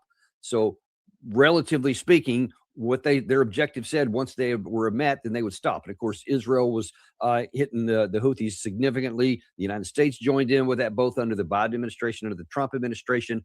The missiles were never able to stop them. But when a ceasefire was announced, then they stopped on their own. In a similar way, they have, of course, they've hesitated for a while to get in. With a lot of speculation that they may have joined as soon as the United States attacked Iran. This whole axis of resistance we've talked about, led by is Iran, and then there was Hezbollah in Lebanon. There was the Houthis in Yemen, and then the Hamas in the Gaza Strip. That was the so-called axis, and then there was Kataib Hezbollah in Iraq that made up another arm of all that. But in the initial phases, none of those people came in at all. But now here in recent days, Hezbollah in Lebanon has been engaging a lot more. And then here is the first statement and shot by the Houthis. And what it looks like is that they're having a very carefully calibrated strike. Now, this one specifically went against Israel. And according to information on the ground, the missile was intercepted and it did not cause any specific damage to Israel. But they said that they're in that soundbite we just played for you, they're saying we're going to continue on similarly like they did in late 23, early 24, until the aggression, and as they see it, stops against their brethren in the region, which is all those axes of resistance as he specified there. They also have specified that if Washington intervenes, then the Houthis will obliterate U.S. military bases across Saudi Arabia and Oman, obviously just joining with what the Iranians are doing there. But the point being that right now, they're not going to intervene against the United States. So right now, it's against Israel. So what they're doing is they're creating the capacity to escalate and to take this bigger without jumping all in at one time. Now, I think there's also a very practical aspect of that. They would prefer not to get both Israel and Washington having them in their sights. I don't know whether it's going to make any difference. Once you hit one of them, it seems pretty reasonable to me that the other one's going to go after it. But then again, as I'll show in just a second, that may not happen because Washington has another problem, and expanding this to the Houthis might not be in our interest. More on that in a second. But of course, the biggest concern about the Houthis joining in is not whether they'll send a few missiles towards Israel or even U.S. bases, but what it may do in the Strait, well, not just the Strait of Hormuz, but adding to the problems of the Strait with the Bab al-Mandab there in the bottom, because you see that is where I think 10% of global trade, not just oil, but global trade goes through there on a daily basis. And if they were to shut that down on top of the Strait being shut down, and as you may know, the Saudi Arabians, you can see that east-west pipeline in the middle there, going to Yanbu in the left side of your screen there in the Red Sea. Saudi Arabia has already started diverting some of its exports through Yanbu to get them out through the Bab al-Mandab in large measure in order to mitigate some of the problems in the Strait of Hormuz. If that one also gets shut down, then you have an even bigger problem that could basically far outweigh otherwise small, the Houthis. I mean, because they are a relatively small player.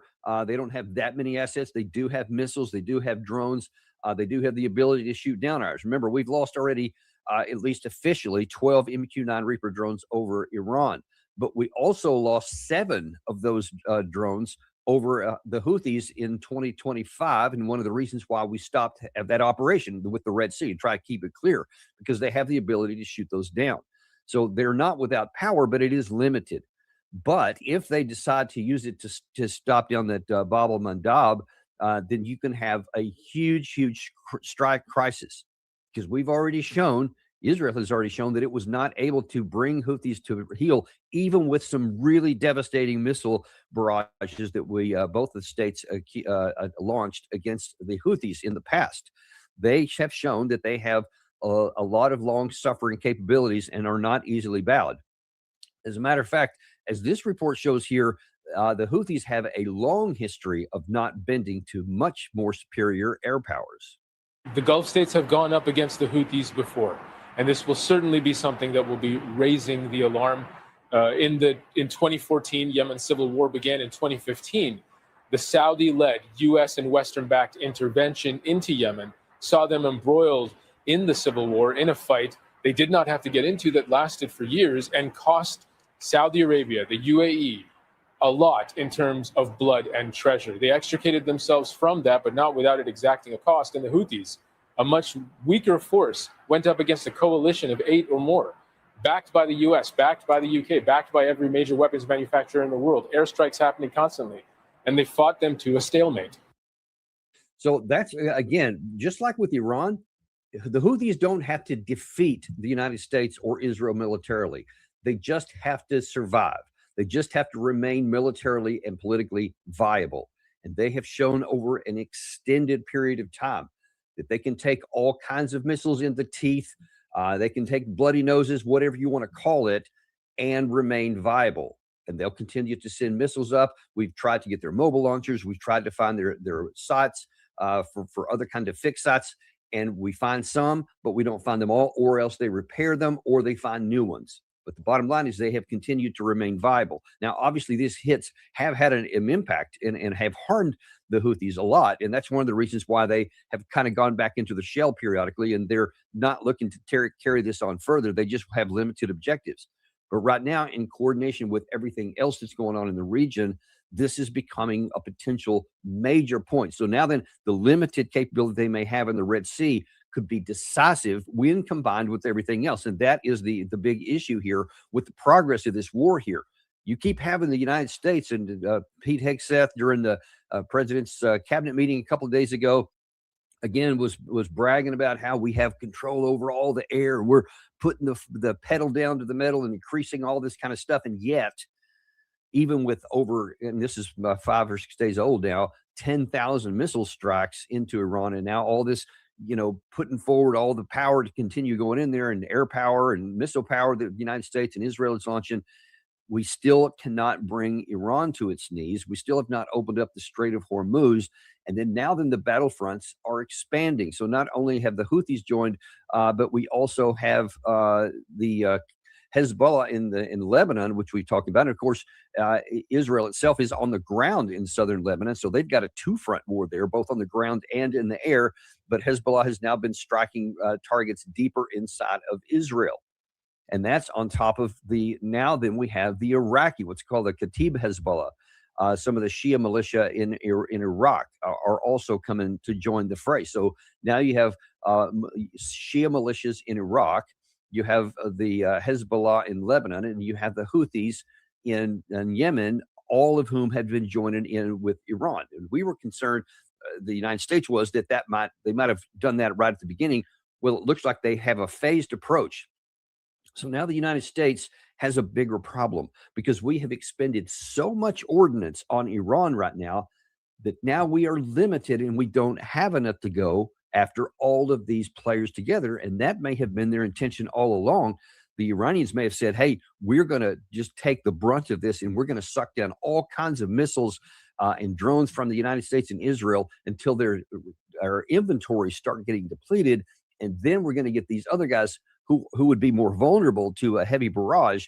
Now then, maybe we don't have as much. To wit, here is another bombshell. This is coming out. This is reported by the Daily Mail, so this is not exactly propaganda from Iran or any of its allies. This is from the UK. This is coming in just overnight. That satellite imagery confirms Iran completely destroyed a $1 billion U.S. THAAD missile defense system in Jordan. A cheap drone, apparently, according to their analysis, completely bypassed the most advanced American radar. That the Pentagon is desperately trying to hide this massive humiliation. We've had some reports of some of these before, but even aside from whether that itself was taken down, and by the way, let's just camp on that for a second. If we did lose the THAAD battery, you understand there were only, and I want to say 7 worldwide that we had. There was also reports about a week or so ago that we were moving one of them from South Korea, bringing it on the way here. And apparently it's still en route. We're running low on THAAD missile interceptors in particular. So these things are like $12 million a pop, and we don't make the rate of production is very low. We definitely never planned on a war of sustain, which by itself was a problem. But now it's being manifest on the ground because there's certain categories of these Iranian missiles, the long-range ballistics, that only the THAAD even has a chance to take down. And if you now lose the batteries themselves, aside from the fact that the missiles, the interceptor missiles are also running low, you've got a really big compounding problem because you won't have that thing replaced. You can't just manufacture a new one in any kind of time frame that would fit inside this war. So we've just lost that. So now if that video is accurate, it's a satellite photograph, so it appears to be so. Again, this is by our ally UK, so not somebody else. And then that just goes on top of the other real problem that we have, that our stocks of interceptors are running low. The Royal United Services Institute for Defense and Security warns that Israel has used most of its Arrow 2 and Arrow 3 interceptors, while U.S. THAAD missiles protecting Gulf allies are heavily depleted. The report highlighted the stark cost imbalance between Iran's cheap attacks and expensive interceptors to try and drop them down. And as I've said several times here, we have a problem in that we keep eliminating so many things, so many of our interceptors and so many of our offensive missiles. I don't have a graphic here, but there's also real problems with our this is in the Washington Post yesterday, which the Tomahawk cruise missiles inventory has also been used up. Apparently over 800 of them have been expended, and those are some of the best missiles that we have. And the problem is, what are you hitting? And there's lots of reporting that a lot of the targets have been going after some of these underground bunkers that we've been telling you about, and some of these missile cities, to try to get the doors knocked out, to try to collapse some of the launch points, or the ability to get mobile launchers in or out, etc. Problem is, those can be replaced and repaired, and the Iranians have already, as part of their operations, they have construction teams and engineering teams that are designed to fix these shots when they come, because they obviously fully expected this to happen. I mean, anyone with half a brain would certainly understand that that was going to take place. So apparently they were resourced for it, and they were equipped both with capabilities and with personnel to be able to do that. Now then, that means we have to go into some of these and repeat attacks multiple times. Well, it doesn't take much to see that if you have used, according to the Washington Post, a quarter, 25% of the entire American inventory of cruise missiles on a war that now that we're just over 4 weeks old. I think today is day 29. As a matter of fact, we're 1 day away from a full month of this. And we've used a quarter of all of our cruise missiles, our best offensive missile that we have. And we've used huge amounts, according to Larry Johnson on our show, by his estimations and calculations based on publicly available information, that the PAC-3 interceptors are nearing depletion already. And you see the Arrow 2 and Arrow 3 systems in Israel are also apparently close to depletion. We're 1 month in, folks. Now, what happens if the Iranian side foresaw this and said, you know what, we can suck this down and we can keep taking all these missiles that you keep throwing at us and remain viable? We still have the ability to launch a sustained rate of weapons, and you don't have the ability to keep doing that. And let me show you one of the reasons why they have this capability is that video that Gary was showing you just a second ago about these underground cities. Here's a graphic. Obviously, you can't read the language there, but the images speak for themselves. You see those videos where we've shown many times. This is what it looks like from the outside. Most of these not just aren't deep underground, but in mountains that are made of extremely thick and dense rock. So even though you may bring in some of these bunker busters, for example, and that's assuming you can get them in there, because that comes at a risk, the ability to penetrate through all these levels of rock is just almost impossible. So all you're going to do is continue to hit that. And you see the exits on both the left and the right there. And those are things at least many of which we can see from space, from our assets or aerial drones, and we can hit those. And by all accounts, we have been doing that. But they're able to repair those, because you can get the entrances, but if they're able to fix those from the inside and then get them back into operational capability, they don't have to be pretty. They just have to be effective. And if you can't get on the inside of that facility, then obviously you've got some real problems. And now that you see, we are really running into a big problem here, that we just can't keep going like this. I mean, just think, if you stayed on the same trajectory here, if we've used a quarter of our entire Tomahawk cruise missile inventory in 1 month, and it doesn't take a genius to figure out, if you spread this out for 3 more months, if you stayed at the same rate of fire, you would be out of cruise missiles. What would you do then? Now, remember, don't forget that video I just showed you there from the Houthis, where they talked about what they've been doing since 2014, is that they have taken all these missiles in the teeth and they remain militarily viable as well. Has Hamas in the Gaza Strip, 2.5 years of relentless bombing, just almost turned the country into a moonscape, and yet they still retained military viability. Hezbollah, again, that's an even better example, because you completely obliterated all of their leadership, from the senior leader all the way down to the generals and everything, and many of the mid-range leaders. And yet, after a period of time, they also withstood that. And even though they were continually bombed by the Israelis, wasn't in the news much here, but there it was a perpetual shot as they continued to strike targets in Beirut and elsewhere in Lebanon. And now you see, here again, they come out when at a time of their choosing, and they can still launch missiles and rockets towards Israel. Again, we're 1 month in. We're running out of Tomahawks. We're running out of interceptors for PAC-3, for Arrow 2, Arrow 3. And we're running out of our own PAC-3s, THAAD missiles. Everything is running low. What are we going to do if we get into just a few months of this and we've exhausted all of our key assets, and they haven't? Because you see that mountain. I mean, show it again. This is incredible. There are scores of these things scattered throughout the country, not just 1 or 2. Snap your W-2 and file your taxes 100% free. Plus, get your biggest refund. And if they have foreseen what we can do, and they understood the power of our attacks, and that they had a system in place to defeat that, then you can see that this war will be a war of attrition, and that does not play well with us, which is crazy on the surface of it, because you think it's as though someone you may have heard recently monotonously keeps saying that the United States is the most powerful military in the world by far. Nobody else is even close in the history of the world, etc. And now you can see if this month stretches on to 3 or 4 months, maybe not even that, in some categories within another month, one more month, we could be into critical to the point to where some aspects are out. And then now we have to start digging in the old stuff that has an even less capability to intercept stuff. And if the Iranians and the Hezbollah and the Kataib Hezbollah and the Yemenis, if they retain their ability to fire, you can understand we are going to be in a serious, serious problem.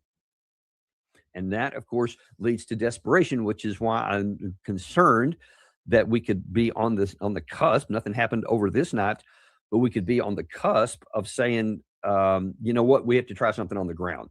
And in an ill-conceived, unresourced desperation that you didn't plan before, you have not had all the months of preparation, the logistics planning, the stockpiling, getting all the troops trained, equipped, making sure you've got enough of them, getting shortages filled, etc. All the things we have historically done before we engage in a large-scale operation, none of them have been done. And I fear that in desperation, because believe me, I ain't the only one doing this missile math that I just described to you. Obviously, the Iranian side did beforehand. The Houthis did beforehand. And now then they're playing their cards in a pretty carefully crafted way, and in a way that is really starting to be a problem for the United States. And we may take a bad decision out of desperation and go forward and try and do something that doesn't make any sense, that could make it enormously worse. If we go in on the ground, the chances of taking high casualties, because again, like all these other things, the Iranian side has foreseen all this and they have a plan to defeat it. They have a resource plan. They have foreseen all of these reactions that we've done, and they have had resource plans that up to this point have been very effective in countering us. Now, if you go in and you put infantrymen, especially light infantrymen or Marines on the ground, folks, they're going to suffer huge number of casualties, and the chances of them succeeding even tactically is very remote, and strategically or even operationally is off. There's just not any. The chances, I mean, in my view, don't even exist. And if we try that, that's going to be a real problem. Now, all of this is having an impact on the Iranian side because they see this missile math.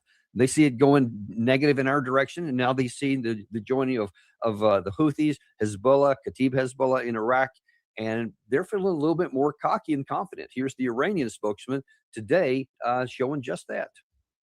ترامپ و فرماندهان ارتش آمریکا باید به خوبی درک کرده باشند که منطقه به گورستان سربازان آمریکایی تبدیل خواهد شد و راهی جز تسلیم در برابر اراده الهی مردم قهرمان و رزمندگان شجاع اسلام نخواهند داشت.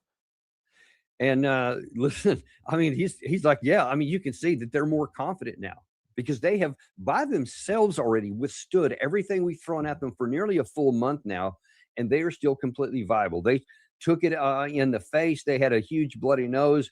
You may even say like the equivalent of a broken arm. They lost their supreme leader.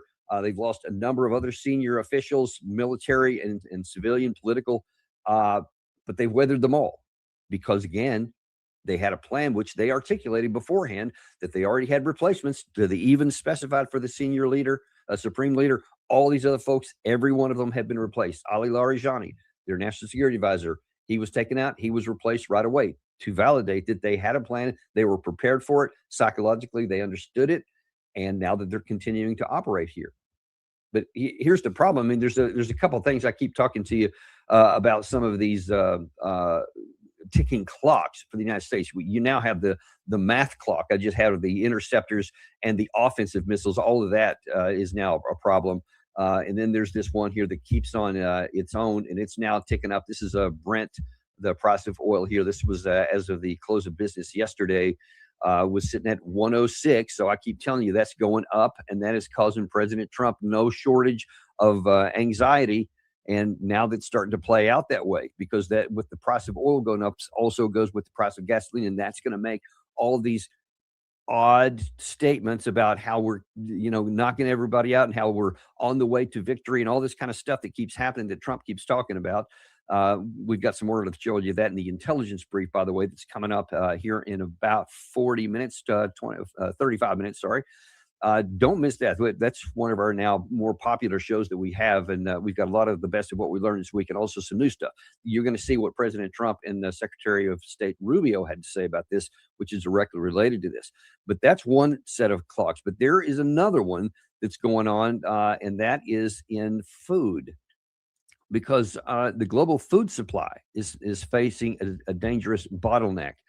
And according to the WTO Director General, said that the conflict had destabilized trade in energy, fertilizer, and food at a time when governments were already struggling with geopolitical and trade tensions as well as climate pressures. It's no secret that the world trading system is experiencing the worst disruption in the past 80 years.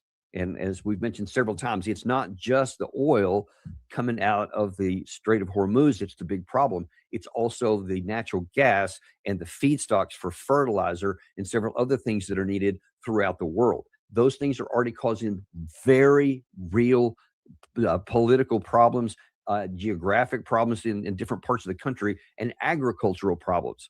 Because now then there's a delay already in the planting season, or things that are planted, they're going to need these kinds of feedstocks for fertilizer so that they get the right product out, the right amount of food grown. If you don't have a lot of these, then it's going to stunt the crop itself. It won't produce as much.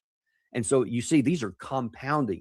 This is that even after you get some of this going, if you get this war concluded, even in the near term, there's going to be a problem because some of these things are the prices are already locked in that you're going to have to pay later on because of the disruption itself.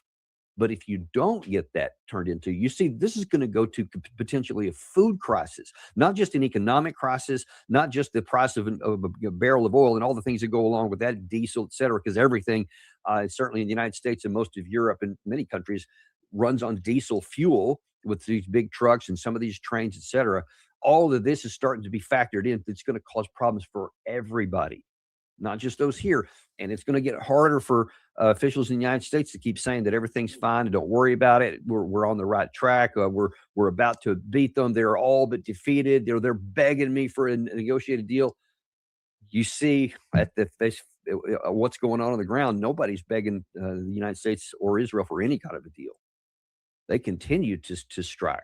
They continue to hit. There was a big strike in America on an American base yesterday at Prince Sultan Air Base. And we had at least one KC-135 tanker was destroyed, according to satellite imagery.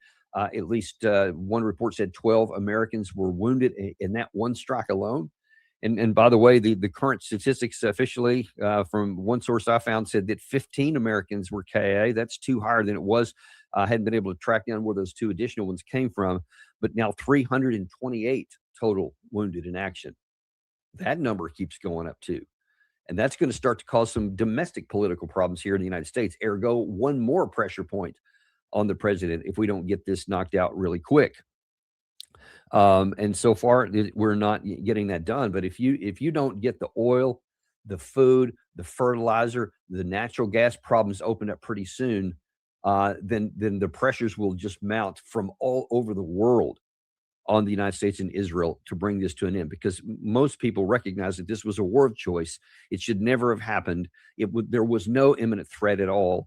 And even though President Trump last night bragged on himself about how he had saved the world, as he put it, from this intransigent Iran, most of the world doesn't see it that way. In fact, very few people actually see it that way. And they see all these problems that I just described to you. None of them existed prior to us choosing to start this conflict that by all rights, nobody thought there was even any kind of a need for. So it's annoyance right now, but that's going to start changing if it starts really costing even our allies here. Now, one last thing I want to talk to you about, because I've mentioned several times that I'm concerned that President Trump maybe not just that, he's hyperbolic and he makes a lot of claims, or he lies about things just to make things sound good, but that there's some concern that he also has some cognitive problems. And I don't say that lightly. I don't say it in a pejorative manner. I just say, hey, there could be a real problem here. And there was one comment that he made at a speech last night that wasn't even related to the war, but is indicative that there actually is a problem. He's going to describe here a conversation he had with the owner of Toyota, a man he called Mr. Toyota, about a $10 billion deal that he said he agreed to with President Trump. Watch this. I met Mr. Toyota in Japan. I said, "What's your name?" He's about 92 years old. Sharp as a tack. "What's your name?" "Toyota." I said, "You're rich." I said, "Do you have anything to do with automobiles?" "Yes." "What do you have to do with Toyota?" "I own it." And I said, "Well, do you want to make an investment?" "Yes, we're going to spend $10 billion, spending $10 billion right now on building 5 plants. Everybody is. They're all coming into America. We're going to be hotter than we were. Okay, see, the thing about that is he's conflating 3 different things. He's talking in his mind, and you can see the wheels turning there. He's talking about like that was one exchange, that was one situation. But he's actually conflating things that happened on 3 separate occasions, expended over nearly 7 years of time. First of all, Mr. Toyota, as he calls him, died 3 years ago. So there was nothing, even in this administration, he was not talking to anybody there. The current CEO is 65 years old, and his name is not Toyota, as I understand. So he wasn't talking about that. Definitely he's not 92 years old. So you're like, wait, what are you talking about there? Because this $10 billion figure is something that was from last year. See, it said, but then even this is last year. This is October of last year. Toyota said it did not explicitly promise Trump that there would be a $10 billion investment in the United States. This is Toyota now. This is a public statement. Of course, it's been out there for a while. President Trump is talking last night like it's a done deal, and they have. He said that past tense, they have invested $10 billion. They're going to build plants in America, et cetera. Well, Toyota's saying, yeah, we didn't agree to that. So the meeting that he did have, by the way, with Mr. Toyota came in 2019 in his first administration. So he's talking about one thing from 6-7 years ago, and then he's talking about something else that happened last year, and he's talking about all of it like it just happened, and there's some kind of performance on the ground that's actually coming into reality, and it's not. So is this an intentional lie or not? I don't get the feeling that it is. This is an anecdote. I get it. But it, along with a lot of other things, and we'll talk about that in the intelligence brief coming up on some other topics that do have to do with this war. But when you see him say stuff like that with sincerity, especially on something that's not a forced issue, that's not like where you're just trying to put a good face on something for a war effort. That's just something he's kind of recollecting is kind of just as musing as thoughts come into his head, but he's putting them all together like they're one event. And I'm not sure that he was even consciously aware that these things were spread out over time, or that Mr. Toyota died 3 years ago. That's a problem. Because if that's the guy that's making the decisions on sending American troops into a war on the ground that they can't win, has already sent us into a war that militarily he has set objectives that can't be attained at a reasonable cost or a reasonable time frame, that's a problem all by itself. We'll get into more of that, folks. Appreciate you on this quick war update. We will be back with you in about 30 minutes to do the deep dive intel briefing, and we will see you then, and we'll see you.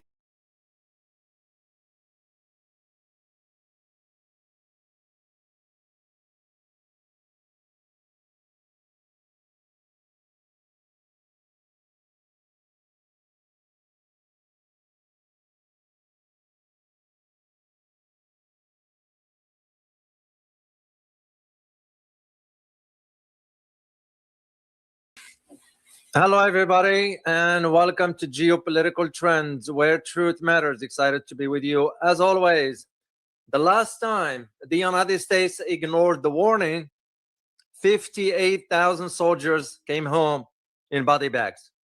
Now, we have, once again, military experts, people with credibility, with expertise, with knowledge, are saying, we are about to make the same deadly mistake.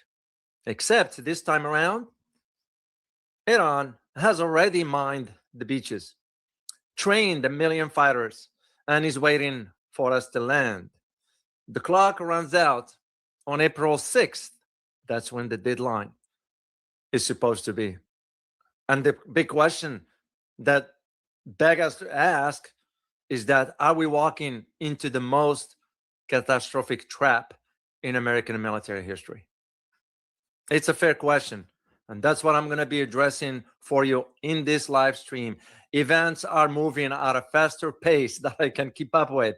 But again, that's part of the developments, and you're going to have to prioritize as to what the community needs to know and understand about what is going on with particular developments in the southern part of Iran, specifically in the Kharg island. So we will talk about this in a second here. So what I'm going to be doing here, I'm going to be sharing with you 2 clips. I'll do the translation. They are short. I decided to keep those.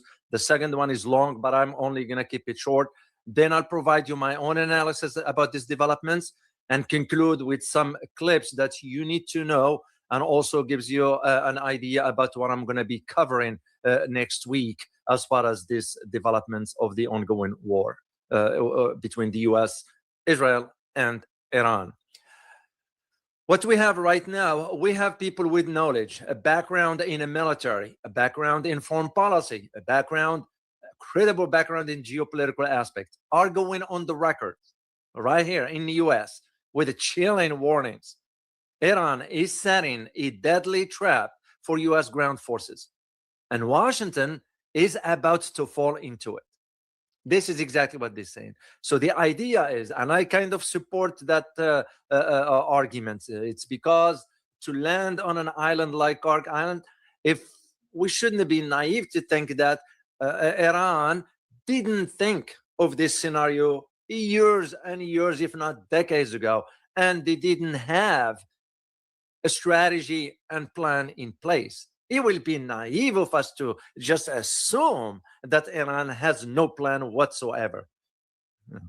Because what we have right now, we have already about 50,000 troops already in the Gulf area, spreading between Qatar, Bahrain, Kuwait, United Arab Emirates, Saudi Arabia, even Jordan. Which, speaking of Jordan, one of the Patriot missile systems has been hit on the Jordanian soil by a drone from Iran. Even Jordan is playing a role into all this, which, by the way, found out last night, they are reaching out to Israel for support. Yeah, Jordan, a Muslim country. So I'll let you think about that one. And when you have about, as I mentioned earlier, 50,000 troops in the Gulf, 2 warships closing in, and at the same time, Iran is mobilizing 1 million fighters. So it becomes the logical question. The question isn't whether a war is coming, an open one on the ground. The question is, does anyone in Washington know how it's going to end? And that is exactly what most of policymakers, I won't even call them policymakers, because those people are just doing the bidding for now. We are in a war that ain't our war to begin with. Let's just put this on the record. So let me play the first clip, and I'm going to do the translation for you. As I said, it's very, very short. Not too short, but I made sure to cover exactly what you need to know. So let's take a listen to it, please. But first, I want to give credit to a Television Al Arabi, or the Arabic TV. That's the clip from their network. All right, let's take a listen, please. إيراني نظموا للقتال البري في ظل تزايد التوقعات باحتمال تنفيذ الولايات المتحدة الأمريكية عملية عسكرية برية جنوبي إيران. ذلك ما أفادت به وكالة تسنيم الإيرانية نقلا. More than 1 million Iranian citizens have mobilized for ground combat amidst growing expectations that the United States may launch ground military operation in southern Iran. This was reported by Iran's Tasnim news agency, citing an informed military source. عن مصدر عسكري مطلع. في سياق متصل قال قائد القوات البرية في الجيش الإيراني العميد علي جهانشاهي في تصريحات أوردتها وكالة إسنا الإيرانية إن الحرب البرية ستكون أكثر خطورة وكلفة على من وصفه بالعدو الذي رصدت كافة تحركاته على الحدود استعدادا لكافة السيناريوهات وفق قوله. In a related context, Brigadier General Ali Shahanshahi, commander of the Iranian Army's ground forces, stated in remarks carried by Iran's ISNA news agency that a ground war will prove far more dangerous and costly for what he termed the enemy. He noted that all of the enemy's movements along the borders have been closely monitored, ensuring a readiness for every conceivable scenario. تأكيدات المسؤولين العسكريين الإيرانيين المتعلقة بالاستعداد لسيناريو التدخل البري الأمريكي تزامنت مع تسريبات لوسائل إعلام أمريكية وإسرائيلية باحتمالية إقدام واشنطن على هذه الخطوة. فقد نقل موقع أكسيوس الأمريكي عن مسؤولين أمريكيين ومصدرين مطلعين قولهم إن وزارة الحرب الأمريكية بصدد وضع خطط عسكرية لتوجيه ما وصف بالضربة القاضية لإيران قد تشمل استخدام قوات برية وشن ضربات جوية مكثفة. These assurances from Iranian military officials regarding preparation for a U.S. ground intervention scenario coincided with leaks to American and Israeli media outlets suggesting that Washington might indeed take such a step. Specifically, the U.S. news site Axios reported, citing American officials and two informed sources, that the Department of Defense is currently formulating military plans to deliver what was described as a knockout blow to Iran. This could potentially involve the deployment of ground forces and the execution of intensive air strikes. مصادر أكسيوس تحدثت في خضم ذلك عن سيناريوهات عدة أبرزها اجتياح جزيرة خرج الغنية بالنفط أو فرض حصار عليها، وكذلك اجتياح جزيرة لارك التي تحكم إيران من خلالها قبضتها على مضيق هرمز وفق المصادر. Amidst these developments, Axios sources outlined several potential scenarios, most notably an invasion of Kharg Island or Kharg Island, which is rich in oil, or the imposition of a naval blockade upon it. Another scenario involves an invasion of Larak Island, through which Iran maintains its strategic control over the Strait of Hormuz, according to these sources. هذا فضلا عن السيطرة على جزر طنب الصغرى والكبرى وأبو موسى المتنازع عليها بين إيران ودولة الإمارات العربية المتحدة، في حين يكمن السيناريو الآخر بشن عملية برية للسيطرة على اليورانيوم الإيراني المخصب. Furthermore, plans reportedly include seizing control of the Greater Tanab, Lesser Tanab, and Abu Musa Islands, territories currently disputed between Iran and the United Arab Emirates. A distinct scenario involves launching a ground operation specifically aimed at seizing control of Iran's stockpile of enriched uranium. Let me just say something before I continue here. I need to make you aware of what United Arab Emirates is doing right now. Is they are sort of asking other countries. United Arab Emirates wants to lead. Here is what they want to do. That's how crazy they are. They want to lead a force to forcefully open the Strait of Hormuz. This is what United Arab Emirates is doing, which makes you ask the question, who is United Arab Emirates is doing this on behalf to? Is it doing it on behalf of the GCC, the Gulf Cooperation Council? No. Is it doing it on behalf of the other Muslim countries? No. Is it doing it on behalf of other Arab countries? No. They're doing it on behalf of Israel.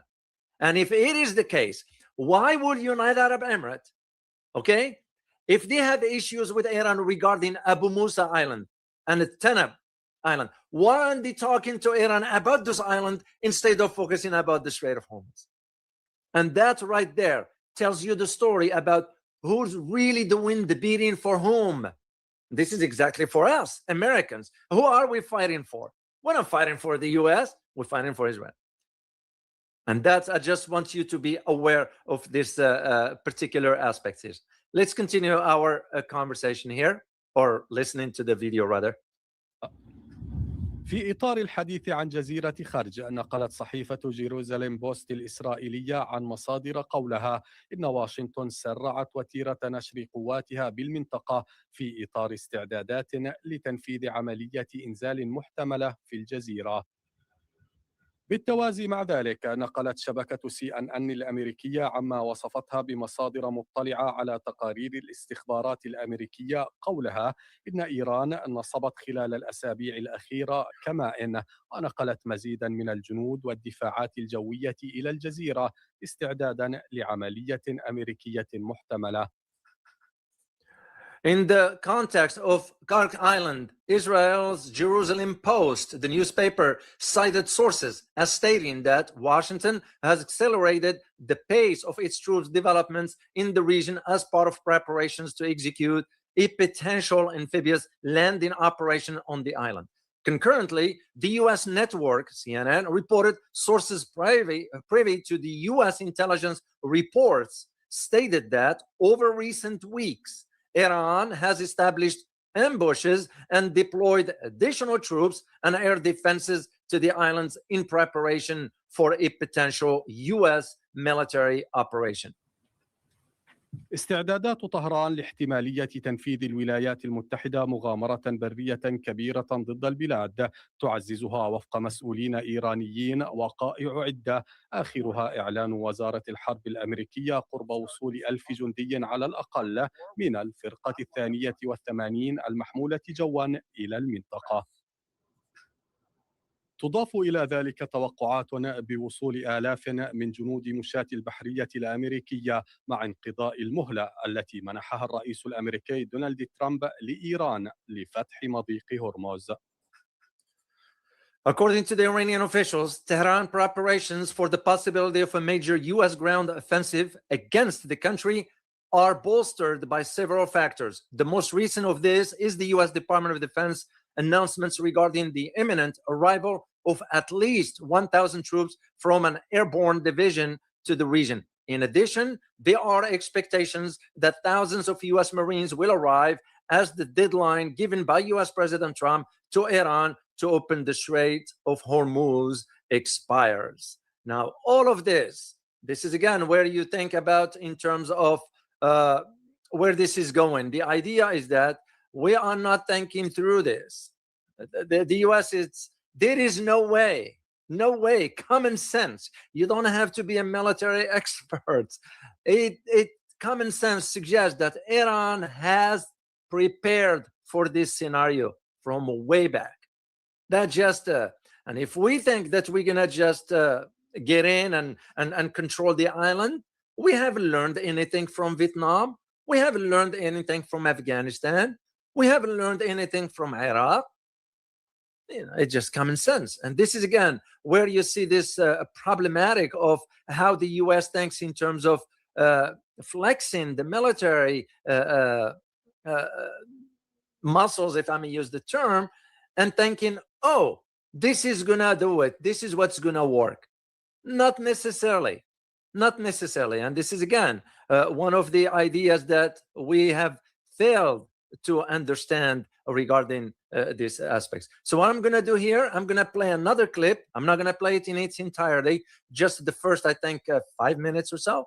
Then I'll go into my own analysis about this particular aspect and provide you a conclusion for this live stream. So let's take a listen, please.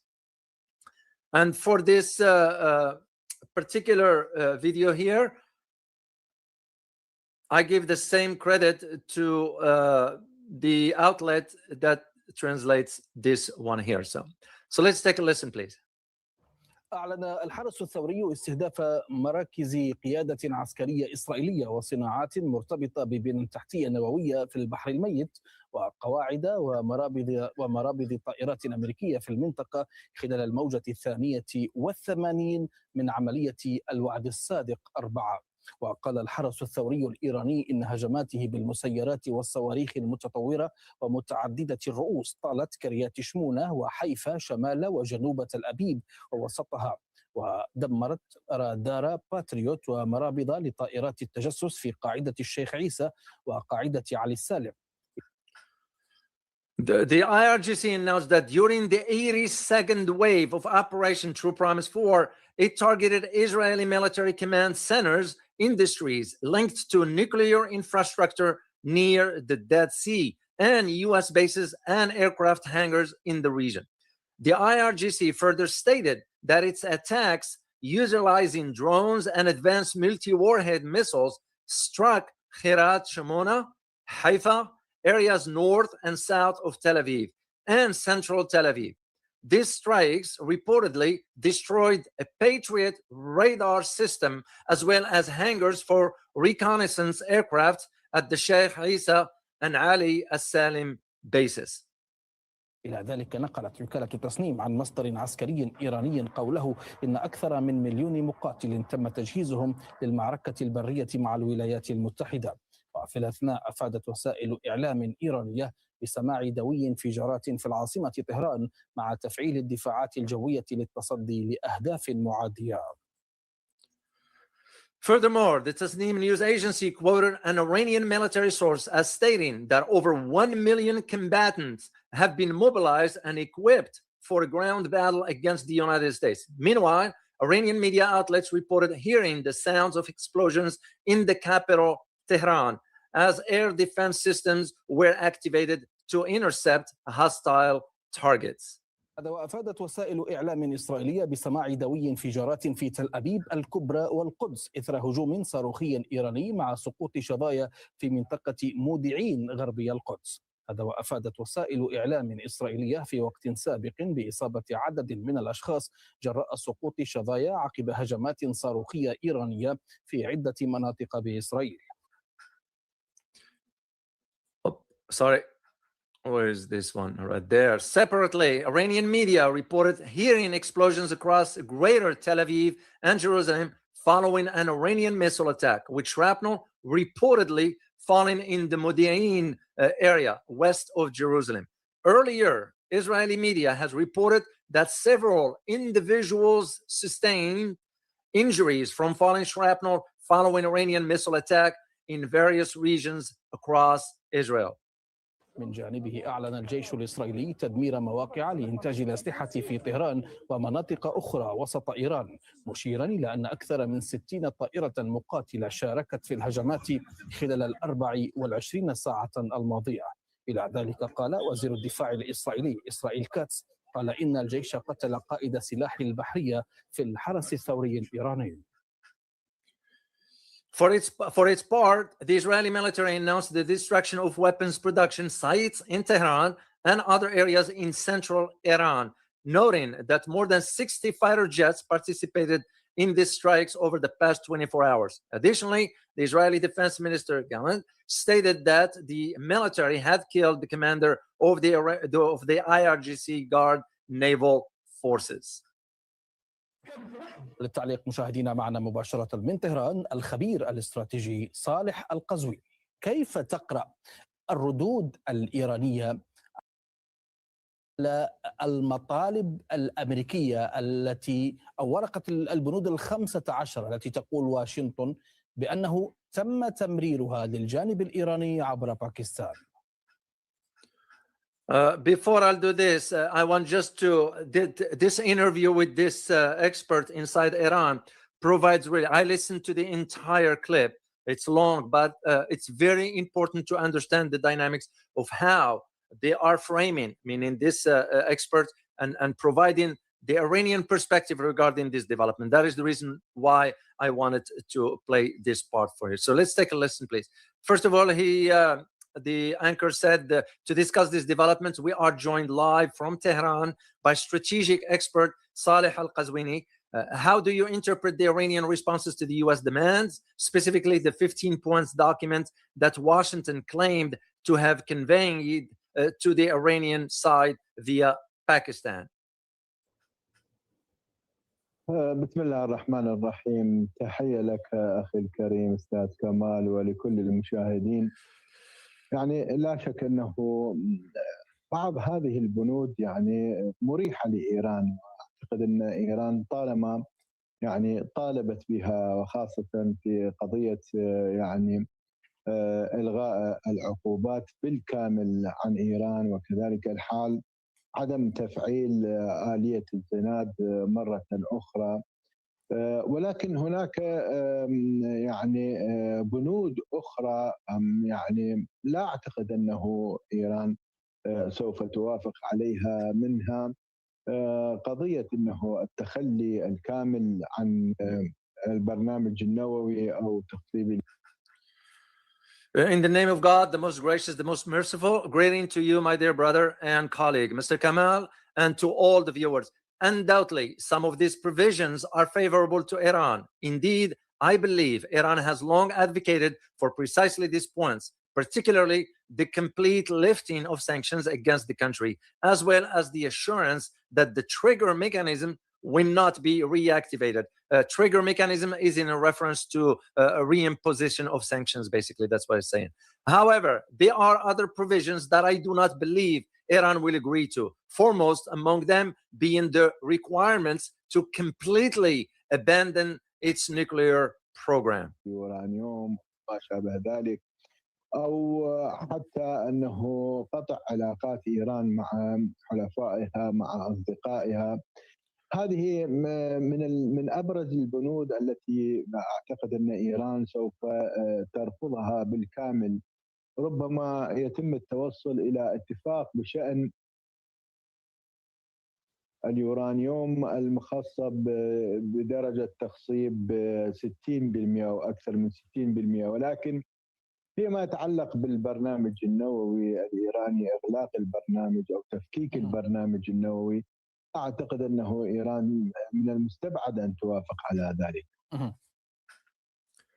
Issues such as the nuclear file, uranium enrichment, or similar matters, or even the severing of Iran's ties with its allies and friends are among the most prominent points that I believe Iran would categorically reject. An agreement might conceivably be reached regarding uranium enriched to 60% or higher.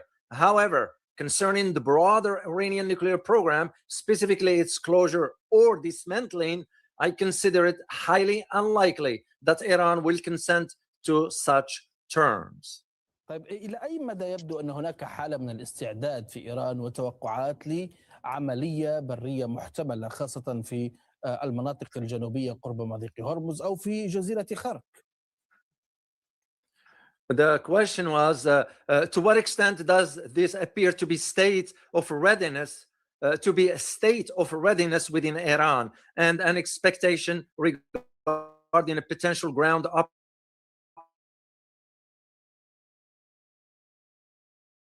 on Kharg Islands.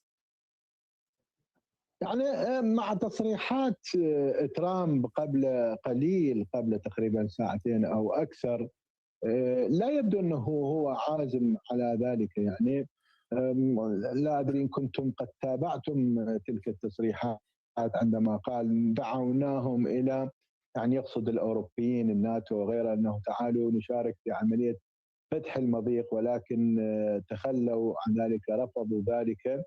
وبالتالي لا يهمنا إن كان المضيق مغلق أو مفتوح، ونحن ننتج النفط بمقدار ما تنتجه السعودية وروسيا. Given President Trump's statements from just a short while ago, roughly 2 hours back, or perhaps longer, it does not appear that he is intent on pursuing such a course of action. I am not sure if you caught those remarks in which he essentially said, referring to the Europeans, NATO, and others, this is what Trump said, come, let us participate together in an operation to reopen the straits, end of quote. However, they backed out, they refused. Consequently, he implied, quote, "It makes no difference to us whether the strait remains closed or open, as we are currently producing oil in quantities equal to those of Saudi Arabia and Russia," end of quote. هذا يدل على ماذا؟ إن كان الرجل صادق وإن كان لا يصدق، يعني نشك ويصدق الرجل. إن كان صادقا ولا يريد يعني تضليل الإيرانيين من هذه التصريحات، فإنها تدل على أنه خلص يعني تخلى. كما أن هناك يعني انشقاق كبير بين السياسيين الأمريكيين. يوم أمس الكونغرس اجتمع مع قيادات في البنتاغون والمخابرات الأمريكية لبحث هذه المسألة. يبدو أن هناك خلاف كبير، يعني حتى الجمهوريين أيضا لا يتفقون مع قضية. What does this signify? The question. The answer, whether the man is being truthful, meaning Trump, or conversely, if he is being truthful and we have reasons to doubt his veracity, and if he is indeed being honest, and it's not merely attempting to mislead the Iranians with these statements, it suggests that he, meaning Trump, has in effect abandoned the idea. Furthermore, there appears to be significant rift among American politicians. Just yesterday, Congress convened with senior officials from the Pentagon and U.S. intelligence agencies to deliberate on this very issue. It seems there is substantial disagreement, even among Republicans who do not appear to be in accord regarding this matter. So I'm going to stop right here for this because it's long, but I just want to give you an idea of where he touches on some key points, which, by the way, I intend to address for you the beginning of next week. I just confirmed a few things. One of them has to do with Saudi Arabia. Saudi Arabia now is pushing for the United States to keep going regarding the war. Why is this, you may ask? Because there is a summit, there is a meeting right now in Florida, an investment meeting from Trump with some Saudis entities. So you can just put the two and two together and figure out why the Saudis are pushing for this. But the Saudis are also concerned because there are other issues domestically that they are now so concerned about. And I will disclose or read to you an excerpt from my book that I wrote about Saudis back then, which is now seems to be coming to the surface. So this is exactly where I wanted to highlight to you these aspects of this development. If the truth matters to you, hit like, subscribe, and tap that bell. No spin, no agenda, just the stories they don't want you to know. So don't watch from the sideline. Be part of the movement. Your support keeps the truth alive. Thank you very much. Indeed. Next week, as I said, I'm going to be sharing with you an interview that was conducted with a nuclear physicist. His name is Dr. Hadi Dalul. I'm aware of his background. Usually, as I said, when you work in Washington, you tend to really keep an eye on who's who around the world. But he brought up some really, really interesting aspect, especially when it comes down to the land invasion blueprint, which means what?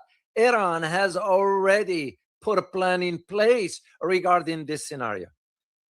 And this is exactly where this nuclear scientist, because he was working on a nuclear program, he reveals the true location of the nuclear bomb. That, to me, was wow. And this is why you're seeing now there's a conversation inside Tehran. And by the way, I am going to be reaching out to Professor Morandi, Mohammed Morandi, and extend him an invitation next week. And I'm going to address this particular topic with him. We're talking about the 200, to my knowledge, based on confirmed sources, 200 kilometers. Okay? That's where the secret location of this particular deterrence, I'm going to just use the term deterrence for now. 200 kilometers from where the trap Iran has placed regarding the American troops, where they're going to be. That's the we call them. It's known in this conversation as the Southern Trap. That is so. Next week I'm going to be doing this particular detail about this one here. Now, let me provide my own insights about what is going on with this Iran's mobilization, because you need to understand about it. As I mentioned, Iran has announced the mobilization of 1 million fighters. Because once again, I fall back to the experience in Fallujah in Iraq. We couldn't do nothing about it. That shows you guerrilla warfare, we're not good at. That's one. And second, when you have people that are willing to die for their own cause, nothing's going to intimidate them. Nothing's going to scare them. And you think we have learned something from Vietnam. And I'm going to bring the Vietnam case as a parallel to this. So make sure to stay with me here till the end. And this is, again, what it's been described as a suicidal U.S. ground war on Iranian soil. Tehran is particularly focused on defending Kharg Island or Kharg Island, where nearly 90% of Iran's oil exports flow from. And it makes common sense. And this is why, even been disclosed by Iranian media sources. And this according to military sources within the IRGC. Here's what they state, and I'm paraphrasing here, that in addition to organizing this 1 million people for a ground war, recruitment centers for the besieged militias, the IRGC, the regular army, have all been flooded with requests from young Iranians to enlist in recent days. This is what's been disclosed, and this is not from the Iranian news, like an article inside Iran. I found this one from outside Iran, and this might surprise you. It was a magazine in South Korea. Just think about it. Why South Korea is important to Iran? Because South Korea imports most of its oil from Iran. Makes me just wonder, we'll disclose this one. Now, the question becomes is this a trap? As a geopolitical analyst, I find myself have to ask that question. And my answer is yes. Straightforward. Credibly so. And again, this is not just my word. This is the word of credible individuals with substantive expertise in this background. The argument, for example, I looked a retired colonel, Daniel Davis, and I'm going to share the quote with you. Here's what he stated, and I quote: "Iran is setting a deadly trap for U.S. ground forces in the Strait of Hormuz, and is waiting for Washington to fall into it." End of quote. Once again, this one wasn't disclosed by the Washington Post or the New York Times. This was disclosed by Pravda here in the U.S. Even the intelligence agencies, the intelligence community, it's backing this argument, meaning supporting this, the premise of this particular argument. Iran has been laying traps and moving military personnel and air defenses to Kharg Island in recent weeks to prepare for possible U.S. operations. They knew that this is going to be coming. And this is according also to U.S. intelligence sources. They're not going to go on a record, of course, because a lot of people will not, I don't know. I can understand matters of intelligence. You can't, because you'll be breaking the law. But in the matter of being as an advisor to Donald Trump, whatever, those people are so weak. They're useless. They couldn't tell him what he needs to hear. They told him what he wants to hear. No. And this is why, when you look at Kharg Island, and I have a picture for you here, I'm going to share it with you. What you're looking here is those are for the oil.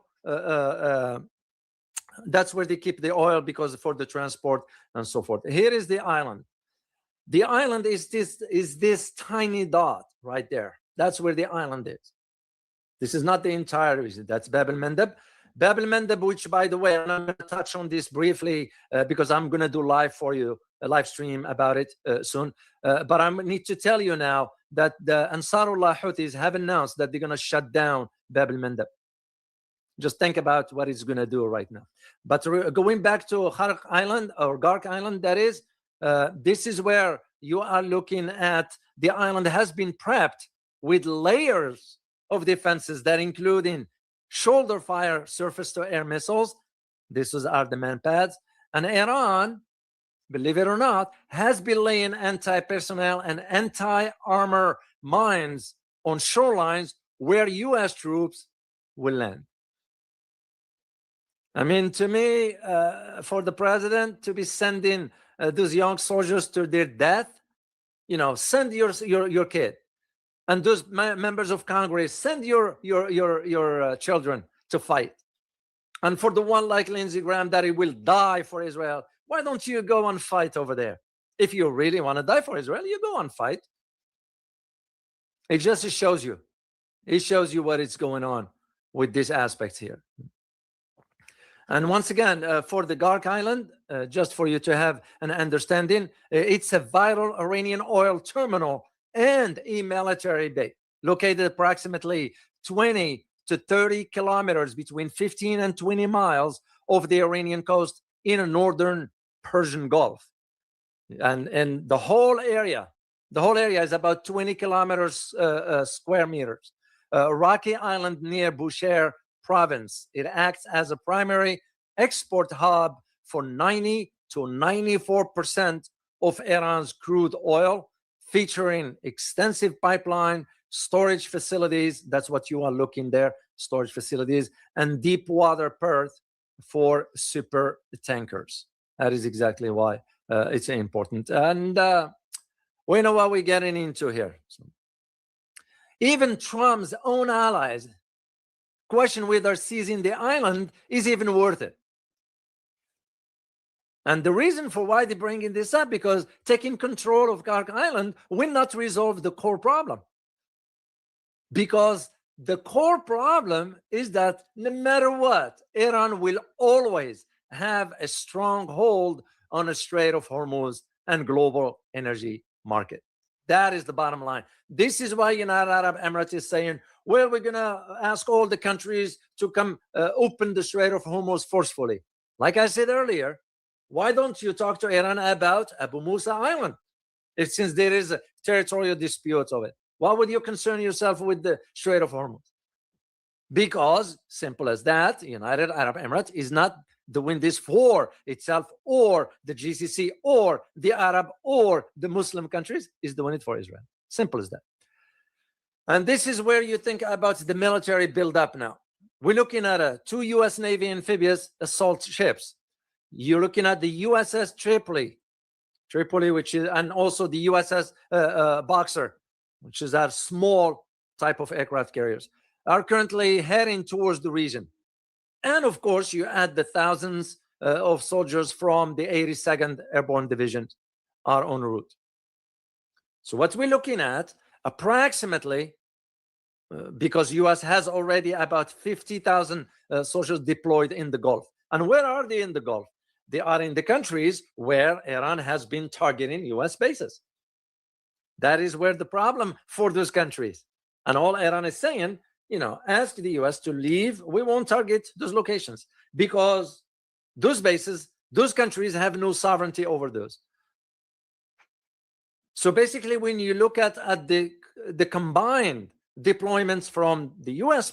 perspective, the Marine Expeditionary Units and Army forces, you'll be looking at about between, give or take, 6,000 to 8,000 U.S. ground troops.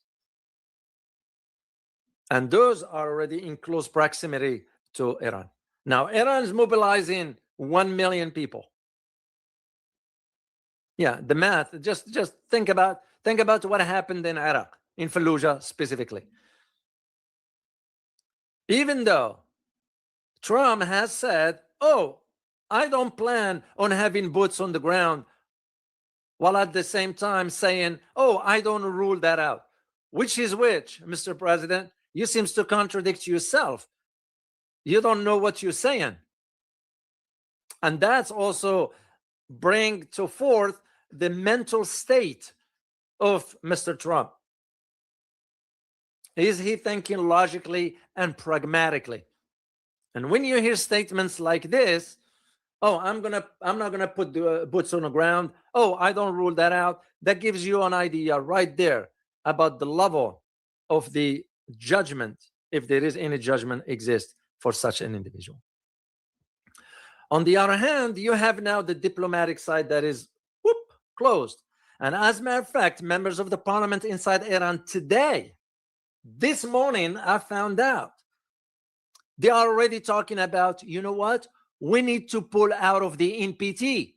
Remember the non-proliferation treaty that Iran signed?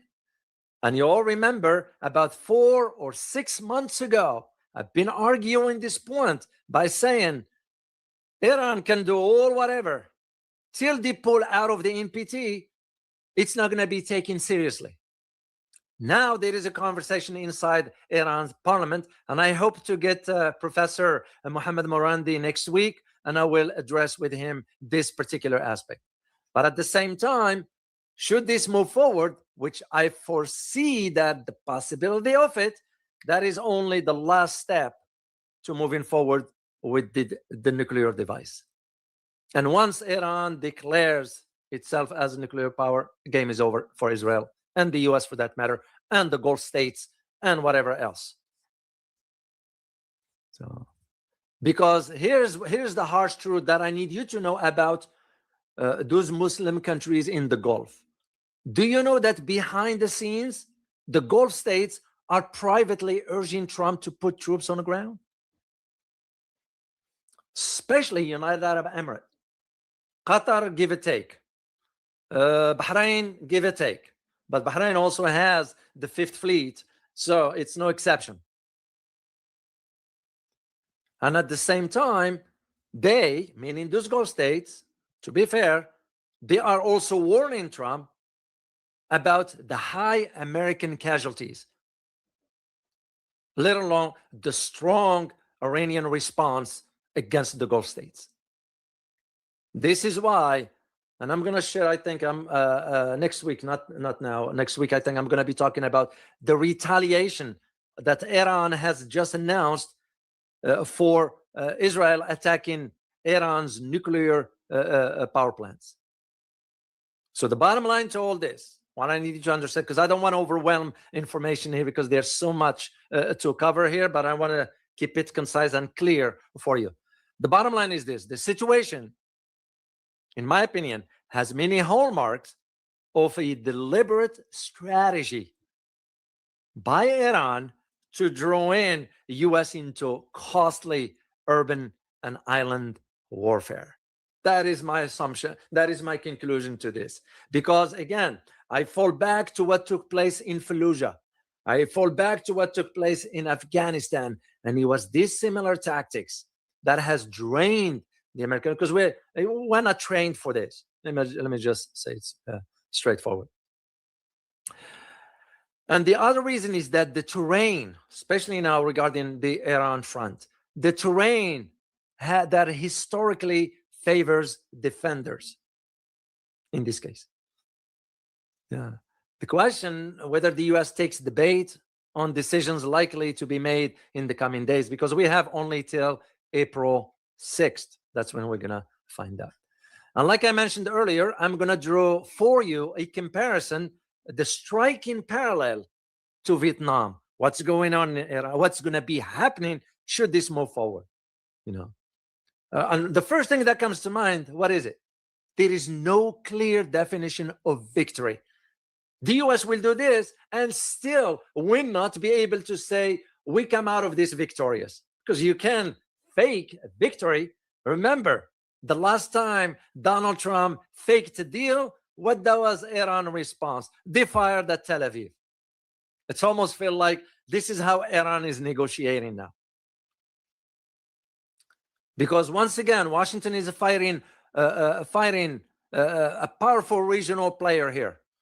And if fighting this powerful regional player without a clear objective, without a strategy, no, not let alone without an exit strategy to begin with. And there is no even defined theory of victory. What are you going to be saying? to lying to American people, even though American people are oblivious. They are ignorant. Sorry to say this about my fellow citizens. I'm not generalizing, but I'm stating the facts. Because voting for somebody like Trump is what got us into this to begin with. And by the way, the other party is no better. They both corrupted anyway. The bottom line is what you're looking at the result of this trap that that the U.S. is walking into, is that the result is a different kind of quagmire, but a quagmire nonetheless, similar to what took place in Vietnam. Now, there are those who will say, they argue, oh no, Dr. O, this can be. No, I can't. It can't. Because here's what I'm going to tell you. I'm going to tell you the shifting justifications for the war by Donald Trump, which tells you right there, the guy doesn't know. He doesn't know what he wants, but also it tells you who is in charge of him. It's not himself. Don't fall for that bravado of being loud and all. It's just a facade. They are the hidden hand behind the scenes that dictate to him what to do and not to do. And he had to oblige by those orders. I am convinced 1,000% that the Mossad has something very damning about Donald Trump. That's the bottom line to it for me. So here's the thing. Trump offered the justification that Iran had been preparing to strike first, which is a lie. Iran was never threatening the U.S. It was never threatening the U.S. bases in the Middle East. Well, it did not, which is a contradiction that every credible analyst with credibility, with expertise, with the knowledge, flag this as an evidence of the administration that it has no coherent strategic objectives. Because once again, I'm using history. I'm simplifying this for you, my dear community. I'm simplifying it by providing you historical evidence. This setting echoes, in my opinion, the Gulf of Tonkin resolution. Key moments in Vietnam had been based on faulty claims, if not outright lies. You all remember what LBJ, is from my state here, what he did. Because this is revealing how far presidents are willing, even back then in Vietnam and now, willing to go in betraying public trust. Trump is no different. Any American president is no different. Give or take, I'll take Jimmy Carter to a degree. Here is the other aspect, is the asymmetric warfare. The weaker side's advantage. Remember that. The terrain, remember the strategy that Iranian had planned for decades ago? And like I mentioned earlier, the retired colonel, because it was a famous anecdote from a Vietnam analysis. And here is what happened. The North Vietnamese colonel who said, and I quote here, back then, we never lost a battle, end of quote.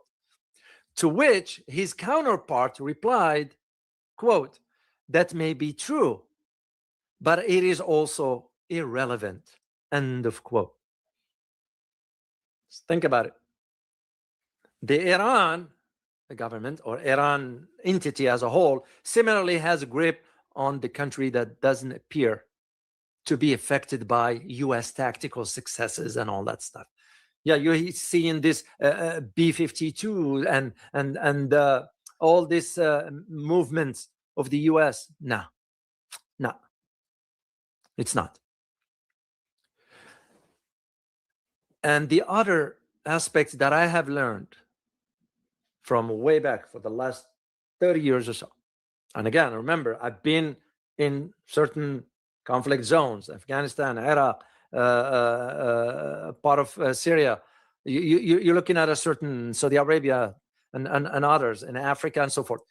The one thing that I've always thought of, or thought about rather, is that overconfidence. Overconfidence breeds by easy wins. That is exactly what Donald Trump fall into. And again, using history as my guide and as a proof, evidence. You all remember the statements coming out of Washington following the U.S. intervention in Venezuela in January 2026? Because what happened with that? It produced rapid results with minimal blowback. And that in itself appeared to validate Donald Trump's faith in coercive actions. Oh, I can do now this with any country. Yeah. But here is the thing you need to learn from history, is that clean victories are dangerous teachers. Trump didn't learn from this. De-inflate overconfidence precisely when skepticism is most needed. And that is exactly where we are right now. And I'm not going to even talk about the members of the political elites here in Congress, a corrupted and dysfunctional Congress. The gap is deeply troubling. We have members of Congress that's supposed to work for the interest of the American people. The next question that I had to ask, part of this very brief analysis here, where Iran is actually worse than Vietnam. We have to think about it. Because remember, the assassination of the Supreme Leader Ali Khamenei, the late Ali Khamenei, the targeting of the strategic assets in Iran. What is the consequences of all that? Because it has propelled Iran into an endless war now. Posturing. This is why I said 3 videos ago when I did a week ago when I mentioned about Iran is moving from a defensive posturing into offensive posturing. That's what I was referring to here. Iran now is participating in what I called nothing to lose psychology. That's it. You can intimidate them, you can scare them, they are in it for till whatever. And that is what's rendering Iran now fearless and transforming it into a force more dangerous than Vietnam ever was. And once again, if we only learned from a history about the Persian Empire,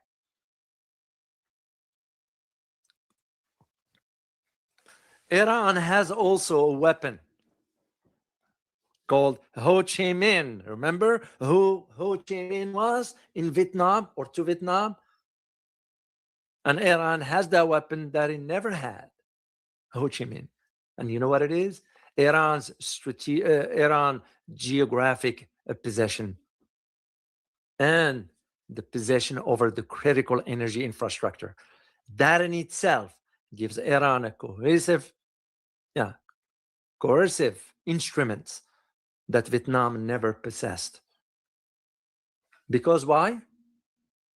Iran is within strike of a finger, capable of triggering a global recession without firing a single additional missile. This is again the short-sightedness of Donald Trump. But Donald Trump is the whole administration, but he's the president. So the blame falls on him. I don't care about others, but also it tells you who he's not in charge. He is not in charge. That is again where the difference is. Now, briefly, once again, what is the scale of what a ground war will look like and what it will even mean? Think about it. Any serious American invasion of Iran will likely rival or exceed the scale of Vietnam or even the 1991 Gulf War. Because first of all, it's going to make it the largest U.S. military undertaking since World War II. And looking at the fiasco of the invasion of Iraq in 2003 as a comparison, look at the Iran population size. And even if we are to go with that assumption, you're going to need a minimum of 1.5 about 1.8 million troops. Can we? I don't think so. Iran is going to wait till. And I just want to provide you this brief comparison or parallel to Vietnam. The bottom line to it that I need you to get out of this is that the Vietnam comparison might not be perfect because there are no jungles, no Cold War proxy dynamics. And U.S. air power is far more precise today than it was back then. It's a fact, it's reality. But what you need to consider is that the strategic DNA is hauntedly similar between that of Vietnam and that of Iran. An undeclared war, undefined victory conditions, adversary, Iran in this case, that is willing to absorb the punishment indefinitely, and a domestic political clock that is ticking against Washington. And this is, again, invasion of Iran will entrap Washington in a quagmire similar to that of Vietnam. If we think we're going to just land and take over, no. Because it's going to eventually end up at the U.S. defeat. Whether history repeats itself or not, on also whether Trump chooses this escalation or an off-ramp exits before April 6th remain to be seen. That's the way I see it. And that's, again, I'm going to be doing, as I said, I am trying to confirm some info and so forth. What I would be talking about is Iran vows a devastating response to Iran's attack targeting its nuclear facility, which just happened yesterday. That's why I'm keeping up trying to provide you what is of importance for you to know. I don't want to overwhelm you with information.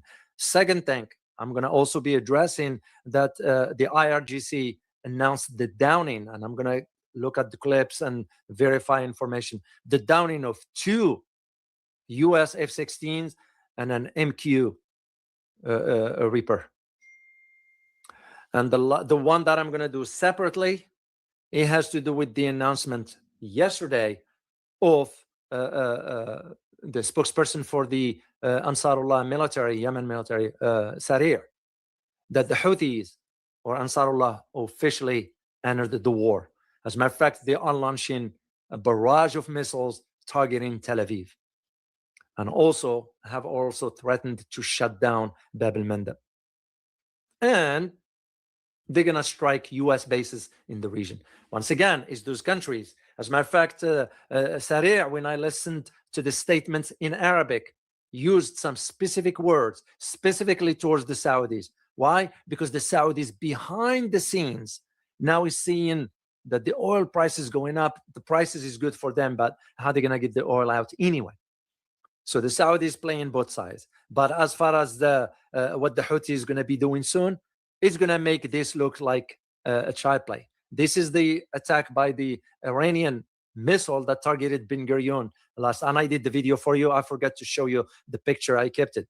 Now, Houthis, Ansarullah, are already firing missiles in Tel Aviv. So I'm going to look over the weekend for today and tomorrow for those key pictures and so forth and share them with you. So here's my conclusion. Here is where we stand. The bottom line is that the U.S. finds itself now in one of the most dangerous crossroads in its military history, besides what happened back in Vietnam or Iraq or Afghanistan. Iran has spent months, I'm talking months, preparing for this specific scenario, preparing for a ground war trap, mining the beaches, fortifying Kharg Island, mobilizing over 1 million fighters, and of course closing the world's most critical choke points, mainly to the U.S., Israel, and any other complicit in the war, showing all this. And as a matter of fact, I think I have a clip. Yes, I do have a clip I'm going to share with you about a Pakistani tanker that was inflamed by drone by Iran, and I'll tell you why in a second here. At the same time, Washington has now deployed 50,000 troops, 2 amphibious assault ships, and the 82nd Airborne, without, here is the key, without a clear victory conditions, without an exit strategy, without an answer to the single most fundamental question of the year. How does it plan to end this war? And that in itself leads us, how does it end? Because it's a logical question to ask. The Vietnam parallel isn't just poetic, if I may use the term.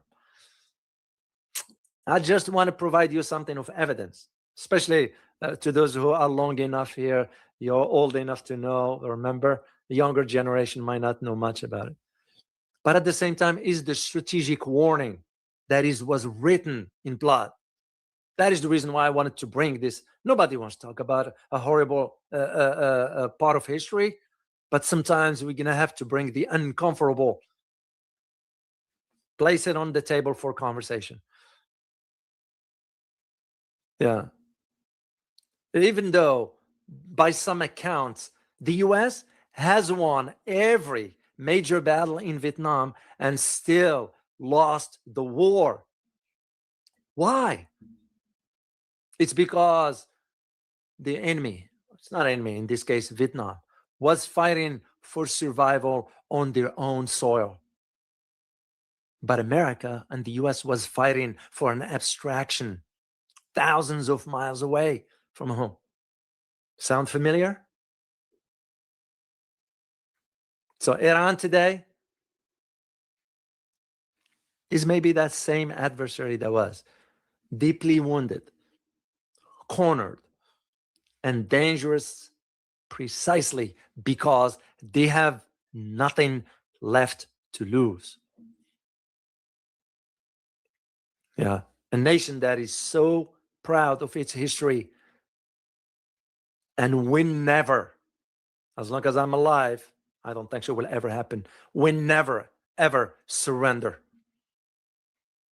It will bleed till America leaves. That's the way I see it.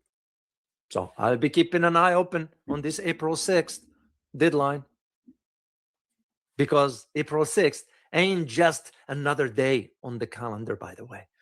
It may be the moment, history records. This is where history is going to record as the fork, the split in the road. The day America either found a diplomatic off-ramp or stepped into the most costly, most consequential, and yes, most avoidable quagmire since the jungles in the Southeast Asia. That is the way I see it. Let me play a clip for you as promised quickly here, because I want you to see what happened with the Pakistani tanker. There is a reason to why. I'm going to share this one. Hold on a second here. And thank you for staying all the way to the end with me here. I truly, truly appreciate you. By the way, I saw some of you from Spain, some of you from South Africa, some of you from Barbados. So good to see you here. All right, let me just play this one here. Hold on, let me.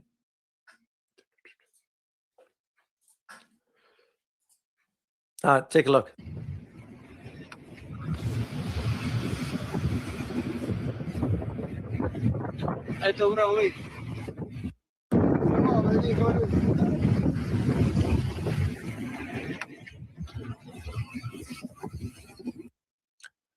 So what you're looking at? You're looking at the Pakistani flag oil tanker was destroyed by Iranian missiles a few hours earlier while crossing the Strait of Hormuz. A few hours earlier, that wasn't from yesterday, that was from the day before. Pakistan, because here's the thing, and I'm going to confirm this one. I have my contacts in Islamabad, and I'm going to find out. Pakistan has earlier betrayed Iran by rerouting Iranian oil to the U.S. This is a reply by Iran to Pakistan. And I'm very It's perplexing if it is the case, and I'm going to find out. The second one is I want to show you quickly here. It has to do with Hezbollah.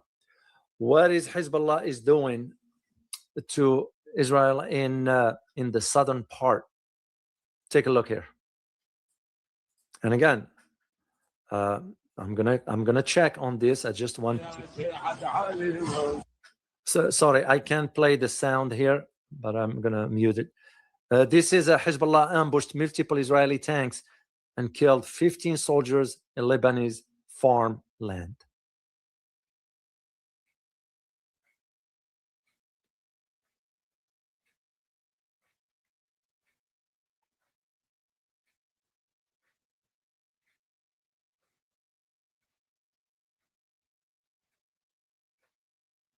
Okay, I just want to do this quickly here. So the idea that Hezbollah is weak, it is not. Here is, and I don't want to get ahead of myself about Ansarullah, because I'll do a specific video for you about that one. Is what I said back then. Remember, Israel will not be able to sustain 3 fronts, and I did say this on the record. One from Hezbollah, at the same time from the Houthis, at the same time from Iran. And this is exactly what we're gonna be witnessing soon, as Houthis have announced they are entering the war. The last clip I want to share with you is about MBS. Mohammed bin Salman. Why is this important? Because I'm going to share a clip with you from my book and put it in perspective. What it says right there, it says ولي العهد السعودي محمد بن سلمان يقول كل اللي أخشاه اليوم من المواجهات بين إسرائيل وأمريكا من جهة وإيران من جهة ثانية إن استمرارها ممكن يهز الداخل السعودي ويزرع القلق بين الناس ويخلي البعض يشك في قدراتنا على حماية أمننا وأرضنا. Basically, what MBS is saying is that what I fear from the confrontation between the Saudis and the American on one hand, between the Israelis, between Israel, U.S.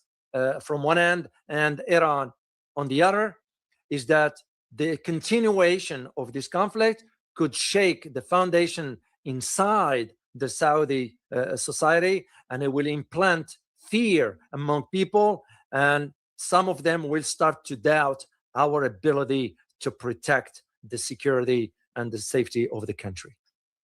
That is what basically MBS was saying. But with this, I want to share quickly my excerpt from my book that I wrote about the Saudi Arabia and brought up this point back then. Exactly. Here is what I wrote back then. Simultaneously, Saudi Arabia's domestic tensions include high unemployment, continuing restrictions against Saudi women, and discrimination against its Shia minority. The KSA's ongoing relegation to second-class subjects of Shia in its eastern province creates ill will. Add to that a rebellion of unemployed, disgruntled Saudi youth in Riyadh, Jeddah, Dammam, or Qatif, and one may wake up to a country in chaos. Further, the ongoing discontent of its youth, in addition to issues in the Shia eastern province of Ash-Sharqiyya, could quickly cause things to take a different turn, leading to major demonstrations that could destabilize the monarchy.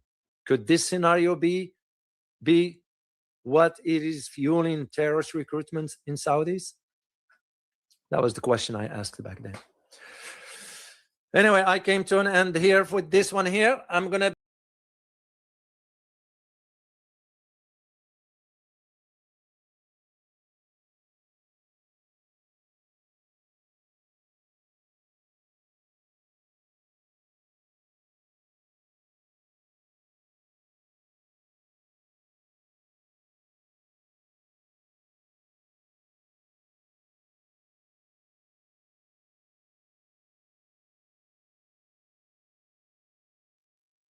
to have a discussion about the role of Russia and China in this conflict, and for me to weigh in. for a number of reasons. Number one, because I like to kind of get on the record. And so, believe it or not, I actually look back at my videos like a year or 2 years just to see where I was. Was I on the mark? Was I out in space? Whatever the case may be. And sometimes I'm either. Sometimes I'm on the mark. Sometimes I'm out in space. I miss things, whatever. That's, like this is alternative media. You can't be afraid to be wrong, right? So let's get rolling. A couple of things. Number one, and that is I see, and this has been constant, people who I consider kind of cheerleaders who kind of see the world through the lens of a sports arena. And, they always want, a boxing game. Hey, look, your opponent swung at you, you got to swing back. It's a very westernized context for conflict, right? And it's kind of reactionary. And it says, when you hit me, of course, like I've talked about force continuum, right? I was in law enforcement and I wrote policy and it was force continuum. And it went like this. You hit me with a chicken feather, I can hit you with a turkey feather, right? I can always one up you. If you do this, I go one up. If you do this, I one up. But that's a very military mind. That is not diplomacy. That is not civilizational. That's it. Just understand. And I know if you feel like that, it is emotional. And to some extent, it's a very westernized view of things. It is, I must react. Now, I always got to go back to this when I talk about Russia and China and Iran. They're civilizations that have been around for thousands of years. And they have a different view of time than you and I. And it is not an emotional reaction. It is a patient reaction. Beware the fury of a patient man. Beware someone who can wait. Like if I wanted to get you in anger, if I wanted to defeat you in anger, right? Then when you hit me out of rage and anger, I would throw back a punch right at you. But you know what? The last thing you want to fight is in rage and anger because you're not thinking. If you have to fight, that's why it should be defensively, number one. The defensive fighter has the advantages. You may have heard that in the military, if you're going to attack a dug-in defensive position, you need 3-1, and you're going to take a lot of losses as far as the numerical count. The person who's defending in a military context has the advantages. You're attacking me. All I got to do is dig in and wait. And you got to come to me. And when you do, hell will be waiting for you, right? If you do something, I'm like, I'm going to get you, then I'm now the offensive guy. And I'm coming at you. Depending upon the situation, sometimes you have to do each. My point is, we, particularly in the West, or we of an emotional nature, we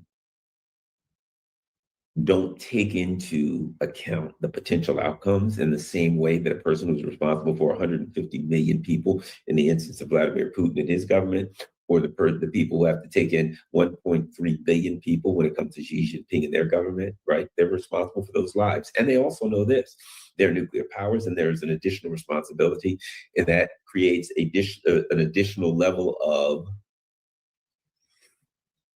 humility and patience that is necessary, right? So there are people that have been mad at China. China, you should be in there throwing punches, right? Oh, Russia, they hit you with the chicken feather. Why don't you hit them with the turkey feather? Why? We have to go up the escalation ladder, the force continuum. Well, but maybe I don't play the escalation ladder game. See, the escalation ladder is what game you know how to play. If you hit me, I hit you a little harder. You hit me a little harder, I hit you. We just go up that. I'm playing your game. What if you throw a rock down a well and you don't hear a sound? You wait. People will sometimes say things to you to attack you. You're a jerk.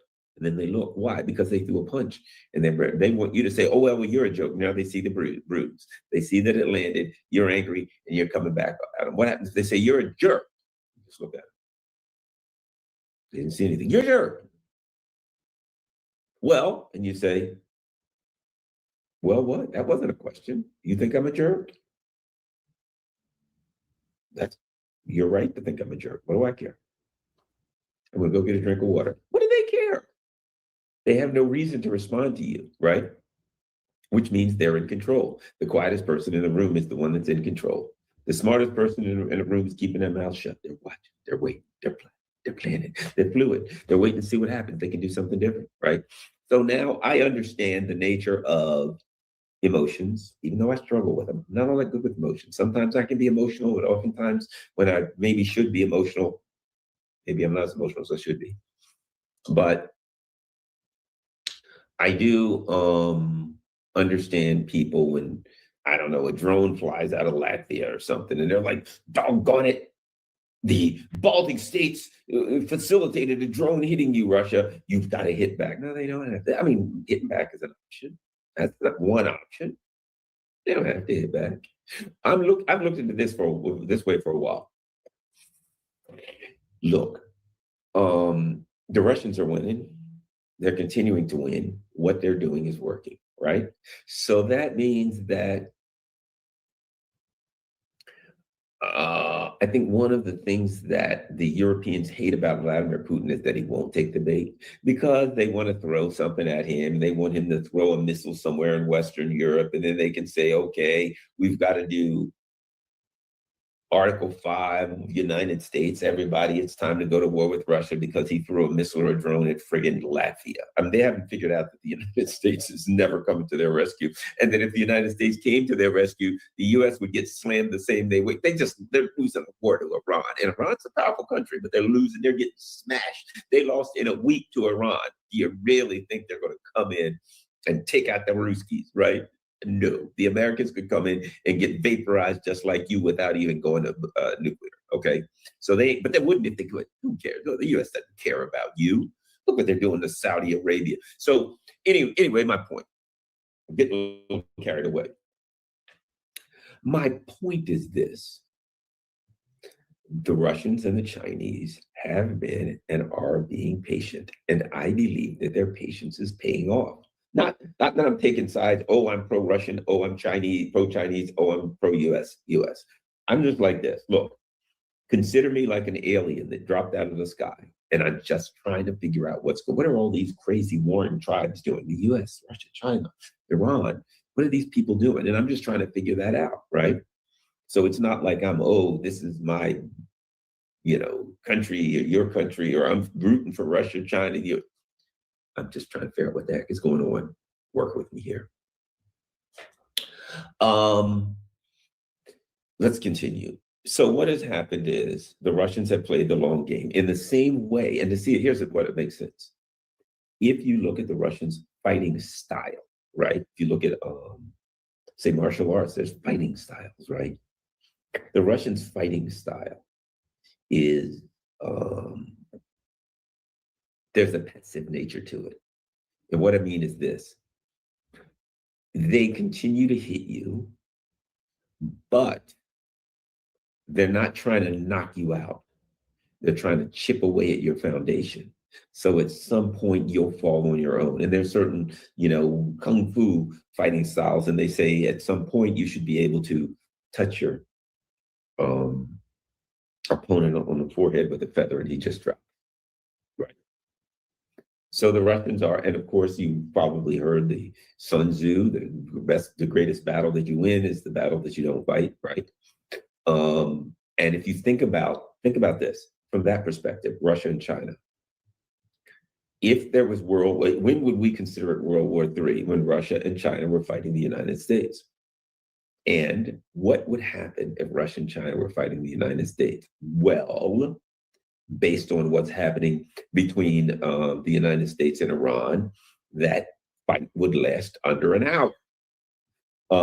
Whatever time it took for the Russian and Chinese missiles to reach the American bases that are surrounding them and the American ships that were in their area, that's about how long the fight would last. Look what China's doing. And China is not even, compared to the militaries of Russia and China. Iran ain't much. And Iran's putting a licking on the US, right? So if Russia and China decided they wanted to enter into the fray, each of them, the United States surrounds them with bases, and each of those bases would be turned to mush in minutes. Just from surface to surface missile fire, nothing else. In minutes, all of those bases would be turned to mush. Any ports the US has, what do you think would happen to our aircraft carriers? They're already vulnerable to 3, 4, 5, 6, 700,000, 700-kilometer missiles. What would happen to them when they're up against missiles that have 2,000-kilometer range and more?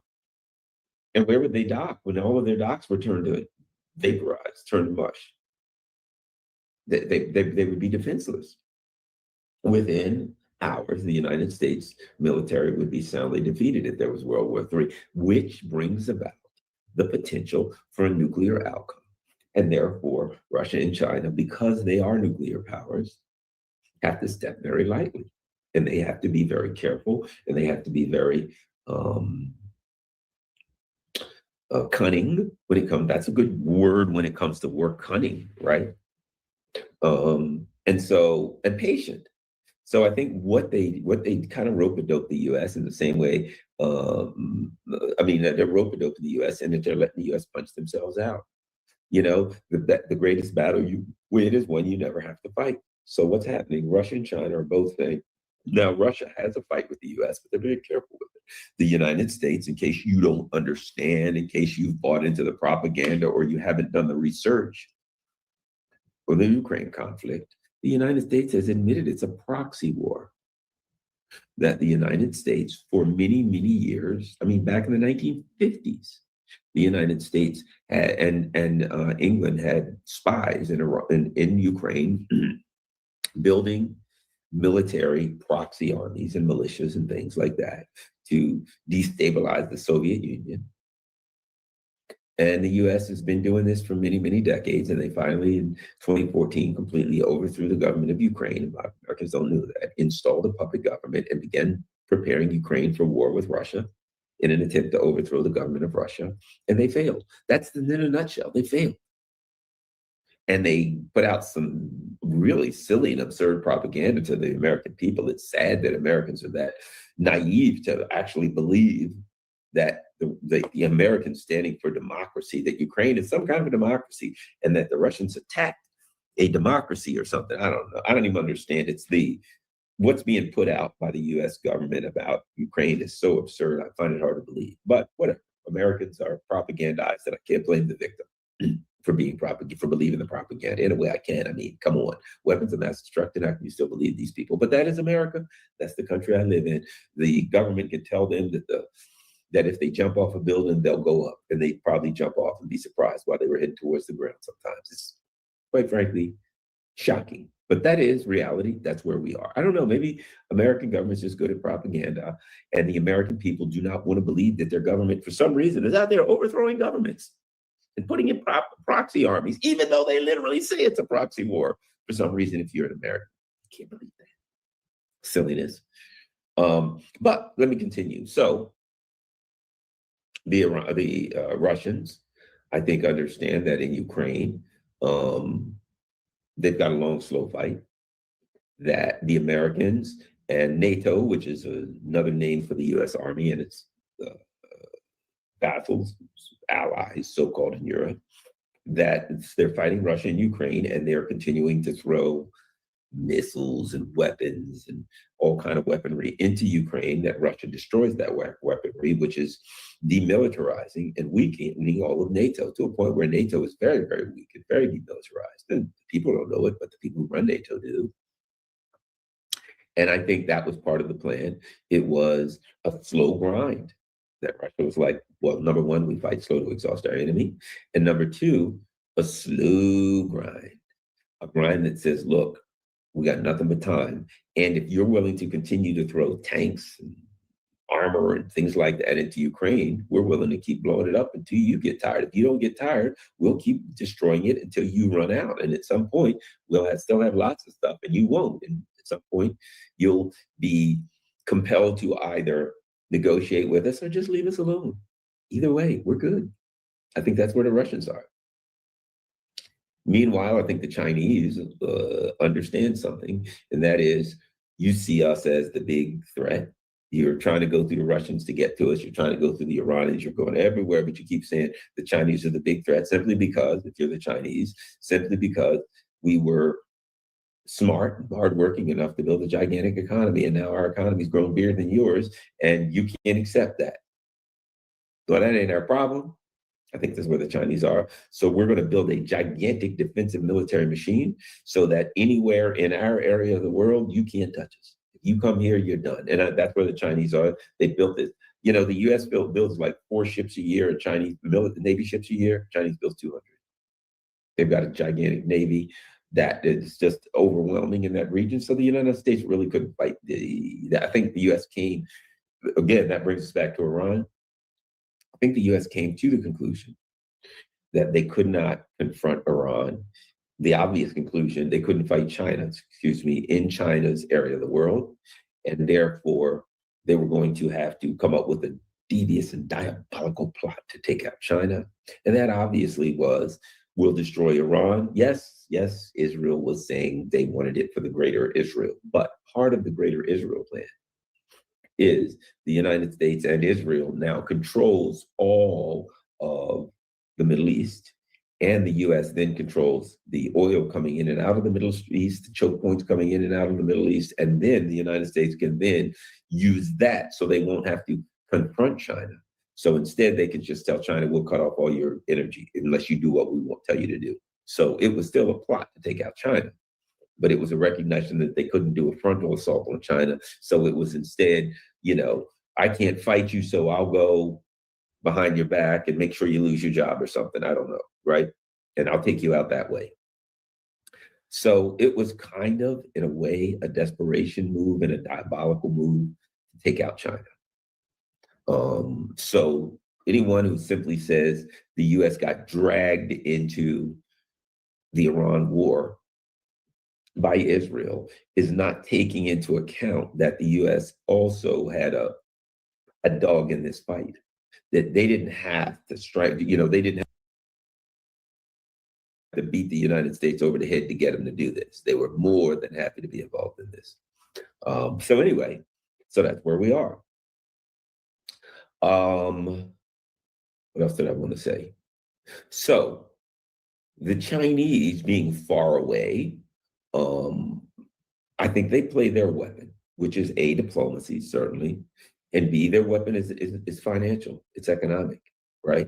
They're playing the economic game. They're playing the diplomatic alliance game, and the Russians are playing the diplomatic alliance game, and the military game, because Russia is a very, very powerful military country in that the Chinese make a lot of stuff. The Russians make a good bit of stuff, but the Russian stuff is really good. The Russian stuff is the best, I believe. I argue, and many people who evaluate military hardware argue that the Russians have probably the best military hardware in the world at this point.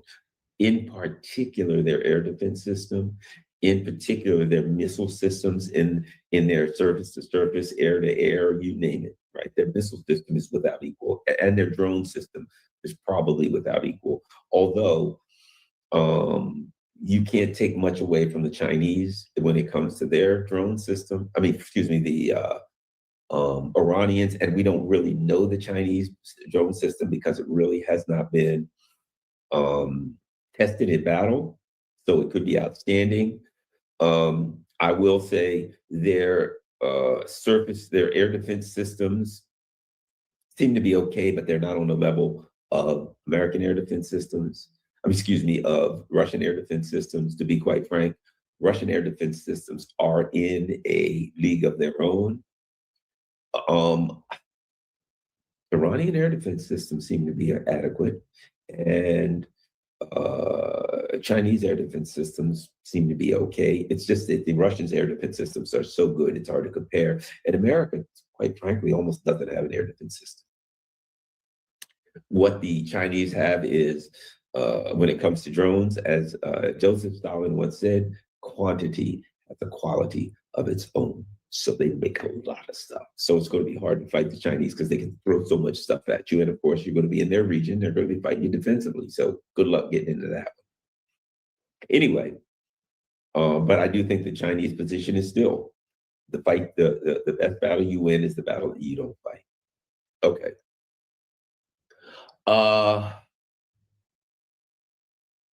Let's see. How can I put this? I think that what we're seeing with the Russians and the Chinese both, more than anything else, is waiting. I would consider this waiting for the stars to align in my benefit. Patient system saying, look, the United States is doing all kind of crazy stuff, and we can see them flailing around. They're starting wars, they're threatening people, they're blockading people, they're attacking everybody, right? And I think the Russians and the Chinese position is, I'm watching them burn themselves out. I'm watching them spiraling out of control. I'm watching them make foolish moves. I don't have to fight them. They're fighting themselves. I don't have to swing at them. They're punching walls. They're making their own knuckles bloody. They are hurting themselves. I don't need to do anything to hurt them, to damage them. I'm just watching them really punish themselves. That ain't good, but that's their decision. That is what it is. I think that what they're doing in Iran right now is providing support. Let me see, what the heck did I do with my phone? I had it around here somewhere. Let's see if there's anything new. The Russians have been pretty clear that they're aligned with Iran. They've been pretty clear that they're supporting Iran. See if I see anything right now showing up that you need to know. As I understand it, based on what I'm seeing, the Russians and the Chinese, I'll put it like this. Sergei Lavrov was asked about the support that they were providing, and he said something to the effect of, well, you'll have to talk to the military about that, which implied, okay, we're giving them some hardware. He also said something to the effect of, everybody knows where these U.S. bases are, which implies that they're helping them with targeting.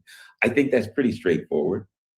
I think the Chinese very early sent in like a top-notch, probably one of the most sophisticated electronic spy ships on Earth, and they sent it in. And I think that ship was part of the targeting assistance that they're providing. So what's for Iran? So what you have, in the same way that the Americans and that NATO is providing targeting assistance for Ukraine, they're providing real-time data as far as targeting where things are, what's moving, what's weak, what's strong, what's the weakest target, target banks, how to attack them, what to use to attack them, things of that nature. I think the Chinese and Russians are doing it, but in a way on steroids. And here's what I mean. I think both of them are doing it. I think there's a bank of targets, and there's also real-time data, and they're doing, you've got two superpowers and they're doing your target acquisition, which is real-time, what's moving. Where is the enemy positioning his forces? Where is the enemy positioning his hardware in real time?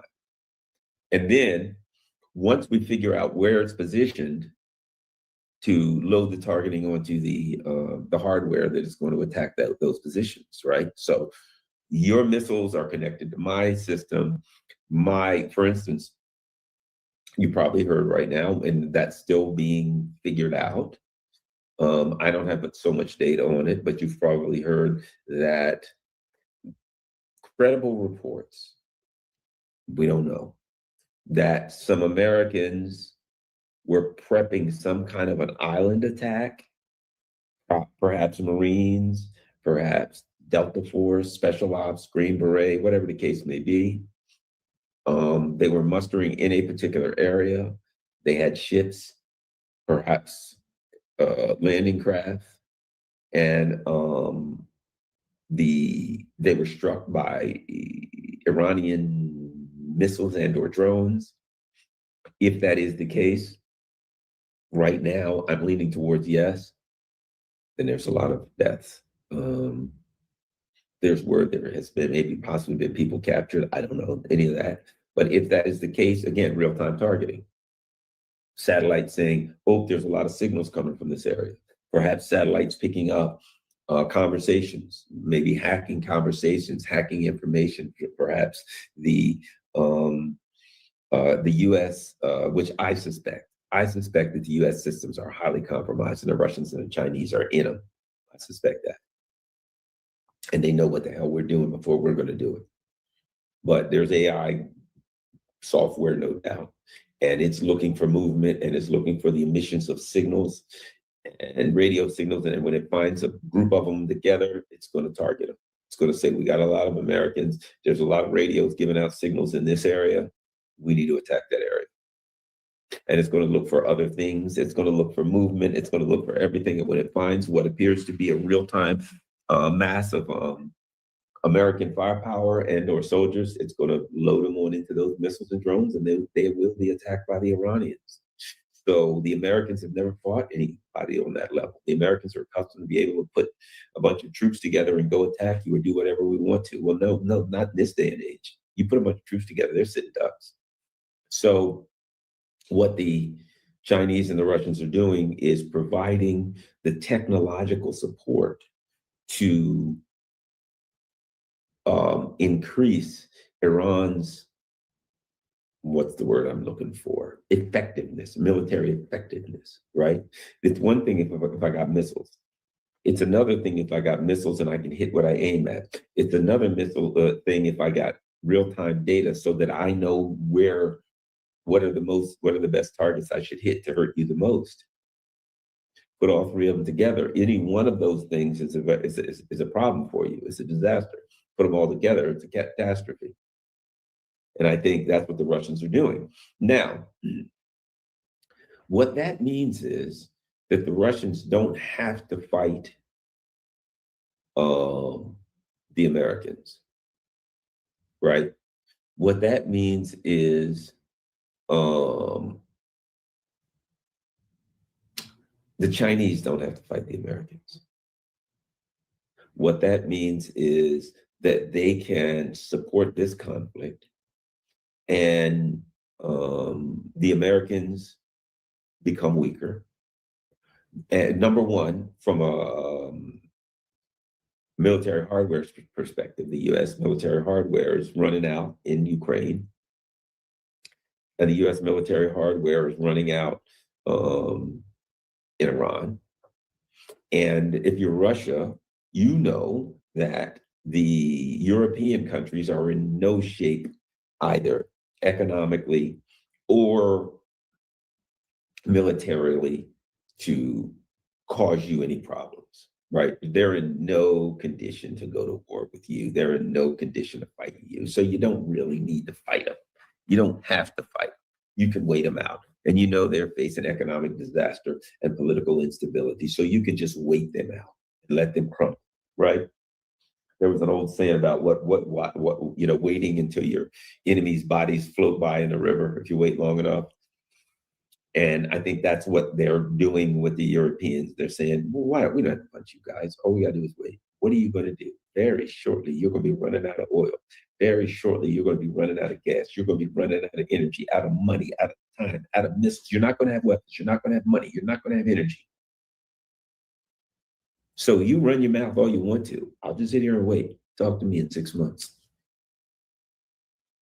And your big brother, he's going to pieces too. Meanwhile, think about this. As far as Ukraine, the Europeans have said over and over, we want to send troops in Ukraine and we need a, quote, American backstop. We want troops in Ukraine, and if the Russians try anything, we want the Americans to be there, say, we'll come in and fight the Russians. Well, right now, I don't know if you notice, Americans can't fight the Houthis or the Iranians. They can't fight anybody. There is no backstop. There can be no backstop because the United States is not in a position either politically or kinetically to fight anybody.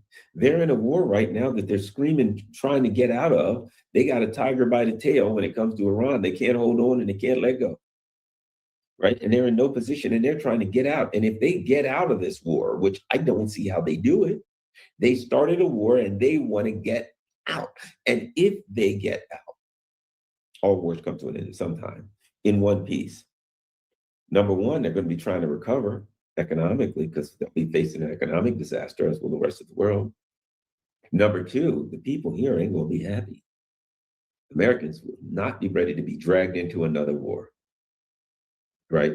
Oh, yes, we've got to stand up to the Russians or the Chinese. Americans, when we got out of this, the American people, they didn't want this. The American people specifically voted for Trump because they didn't want this. It is not going to be easy for the U.S. government to say, all right, we're going over here and fight China. Good luck with that, man. You'll get your head. The guillotines will be built in Washington, in Lafayette Park, or whatever it is, just outside the White House. They will be sharpening the guillotines if some leader says, yeah, we're getting ready to go toe-to-toe with the Chinese or the Ruskies. I don't know about the Democrats, for God's sake. I don't know. You know, some of these parties are so stupid, but I think they're going to learn their lesson with the price of gas being like $8 a gallon. That may be enough to wake them up, maybe the wake-up call. So I think the Russians and the Chinese are playing, in my opinion, are playing their hands well. And what I mean by well is, in a way that significantly decreases the chance, and this is what matters to me, of a nuclear conflict. There's no way of knowing if nuclear conflict occurs or not. I mean, you know, Israel, I think, is the biggest wild card here. They're the biggest wild card when it comes to nukes. But I think that the Russians and the Chinese are doing everything they can to lower the possibility of a nuclear conflict. And by not fighting the U.S., by setting up a situation where they're not militarily engaged, neither of them are militarily engaged with the U.S., I think that's their best move, their best hope to decrease the proper possibilities of a nuclear conflict. So right now, I would have to say they're playing their hand well, particularly the Russians, you know, because the Russians here were in a proxy war with the U.S. This close, time and time again, from a mix-up, from a dust-up, from a conflict military with the U.S., which would go nuclear quickly, could potentially go nuclear quite quickly. And, you know, that's it. Still could happen. Anything could happen. But if you discuss this conflict, any conflict between the U.S. and NATO, China and NATO, without taking into account the possibility of a nuclear exchange, then you're not being, what's the word I'm looking for? Prudent. You're not being careful. You're not taking into account the danger. This is not a football game. This is not a boxing match where somebody punches you and you punch back. We're playing for keeps here. There's a potential for nuclear conflict. And we've got to be happy. We've got to be supportive of leaders that show restraint because they're wise enough to understand the potential for nuclear conflict. You know, I did a video a couple of years ago and I took some heat for it. And in that video, I said, will Putin and Xi save the world? You can look back a while back. And what did I say? It's not like they're wonderful, great guys and they're the best people in the world, or they're terrible, evil guys. They're the worst people in the world. I think the position I took was the U.S. was kind of spiraling out of control, attacking everybody, going to war with everybody. And, you know, we're going to beat everybody. We were like the Pete Hegseths of countries. We're those guys. And that could lead to a nuclear exchange and end the world. And I felt that Vladimir Putin and President Xi were more hesitant. They were more reflective, right? And they were more philosophical, and they were more thoughtful about their chess moves, so that they weren't as likely to be involved in a fiery response that ended up with all of us going up in a fiery response. So, okay, the latest thing that happened was a couple of things. Let me first go back before I go to the latest thing. A few years ago, Nancy Pelosi was flying into Taiwan, and everybody was like, oh no, China's going to shoot her plane down and then we'll be in World War III. Well, China didn't. And then people criticized them. Oh, you should have shot her plane down and then we'd have went into World War III. Well, none of us would be here if that happened, most likely. So were they wrong? The NATO has crossed I'll put it like this. Russia never said it really any real red lines. We say this is Russia's red line. We make up the red line, then we cross it, and then we say we cross Russia's red line. So I'm not saying we crossed any of Russia's red lines because Russia hasn't said this is a red line for the most part. And they have reacted in different ways. Most of the time, if you punch Russia, they punch Ukraine. Right? Most of the time, if you spit on Russia, they spit on Ukraine. If you throw a rock at Russia, they throw a rock at Ukraine. It just gives them another excuse to hit Ukraine hard. They know that is where their victory is. The Russians understand that they don't have to beat you in Latvia and Germany. All they got to do is beat you in Ukraine. And that's all they want. And they're keeping their eye on the prize. Always keep the main thing the main thing. That's what the Russians are doing. Ukraine's the main thing. We know that if we defeat you in Ukraine, you're in a world of hurt. And besides, we just need to feature in Ukraine because that's where we want to protect ourselves. And at some point, if you decide you want to deal with us, you're going to have to talk to us about everything. And if you want to talk to us about Ukraine, you're going to deal with the root causes. Otherwise, there ain't no deals to be had. And we're fine with it. And so that's where we are. And the Russians' patience is now paying off because the U.S. is hurting. The U.S. is dropping sanctions. Look, everybody said the U.S. will never drop a sanction. We're going up the sanctions ladder. Well, guess what? We just dropped some sanctions on Belarus. Why? Because Belarus produces potash, which is very, very important for fertilizer. We just dropped some sanctions on Russia. Why? Because Russia produces lots of gas and oil and what else? Fertilizer. So we dropped sanctions on Russia. So without doing anything, Russia and Belarus are now experiencing the U.S. go down the escalation ladder. We don't ever go down. We're going down the escalation ladder on Iran. Why? Because we're being beaten down the escalation ladder. We're not going out down there voluntarily. We're being pushed down the escalation ladder. That's where we are. Driven down the escalation ladder, one might even say. We don't have a choice. So, if you ask me, if you're Iran and you're Russia, if you're Russia particularly, we talk about Russia, and you see the U.S. going down the escalation ladder, just continue to wait. You're winning. You're winning. And as far as China is concerned, there's a lot of ways they can contribute. It doesn't have to be, look what they're doing in Iran. They're contributing to the deterioration of U.S. imperial power, right? The hegemonic, the world domination in Iran.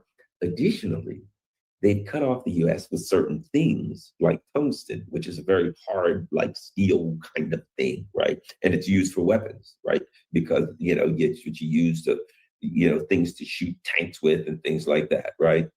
So the Iranians said, we're not selling you tungsten. Okay, we're using our weapons. Then how do we make new ones without tungsten? They're cutting us off from a lot of things we need to make weapons. So what's happening? The United States is expending weapons at a very high rate in Iran, right? We're punching ourselves out. But we can't remake a lot of those weapons because the Chinese refuse to sell us the things that we need to make them. So we're going to be running out of weapons with no way to replenish them. Which is fine with me because nobody's coming over here to attack us. You might have heard the old saying, the United States is a country with insignificant powers to the north and south and fish to the east and west. We are remote. Nobody's coming over here to fool with us. Nobody's going to attack the east coast of the U.S. That's not happening. We always say they're attacking our bases, but our bases are 8,000 miles away. Well, China's doing something in South China Sea, 7,000 miles away. How is that our jurisdiction? Unless you think the world's your jurisdiction. One of the things I think that's happening in this also is the bond market's going to go to crap. If we don't get out of this war, the bond market is going to go bad. And when the bond market starts going bad, that means we won't be able to print money in an unlimited way. We won't be able to, what's the word I'm looking for? We won't be able to live outside of our means, and we won't be able to support 800 or 900 bases and CIA people and bribes and all this money that we use all over the world. We won't be able to do it anymore, and we will have to retreat and deal with things at home. I don't think that's a bad thing. I do think that we as Americans might suffer some, but I think we'd suffer a lot more, although it would be a short period of time if there was a nuclear confrontation. So maybe we got to pay a little bit so we don't pay a lot. But right now, if you look at what Russia's doing and in China and you're angry at them, even though the winds are blowing in their favor, right? The winds are blowing in their favor. They've got a tailwind. And the U.S. is getting weaker, and they're getting stronger, and their allies and their alliances are getting stronger. And the U.S. has been irresponsible. I mean, come on. We're just attacking countries right out of the blue. We're going to attack Iran. Why? And then we'll take over their oil. I mean, that's just thievery. That's piracy. You can't allow that on an international scale. Get out of here. So the bottom line is they're waiting, and soon we won't be able to do that anymore. And that is in the best interest of mankind. And that's in the best interest of the United States. I also think that we're going to be looking at some kind of a political change, that maybe Americans will wake up to the reality, I don't know, maybe not, but to the reality that these two parties aren't acting in their best interest. I think that maybe they'll start looking for alternative ways to do things, alternative ways to run things in this country instead of just what we do. Let's cut taxes for the rich more, and let's cut programs for the poor. We cut taxes for the rich, we cut programs for the poor. We give more to the wealthy, we give less to the poor. Why? Because if you give the poor people food, then it's free stuff, and that's not good. We need to give the free stuff to the billionaires. And what we've created is a country that creates wealth in the hands of a few instead of prosperity in the hands of all. And what we're doing ain't working. It's just not working for the masses of people. And we need to do things a different way. You can argue about how, but it's clear we need to do things a different way. And one of the ways we need to do things is stop spending every stinking money we have, laundering every dollar we have through the war machine. And start laundering it through the machine at home. MAGA, you got to give them credit to make America great again, people. For the most part, they did kind of like want no more wars, and they wanted money spent here. So we'll see. But I think I'm arguing that the Russians and the Chinese are acting wisely and cautiously and prudently in ensuring that they're not involved in a conflict with the U.S., a military conflict. And I do think that what they're doing is ensuring that, and this is the way I look at it, with Iran, they're going to support Iran to the point where the United States, look, they don't want to kill the U.S. They just want to, what's the word I'm saying? Want to break their imperial spirit, right? The Russia and China have made it clear. They don't want to destroy the U.S. economy.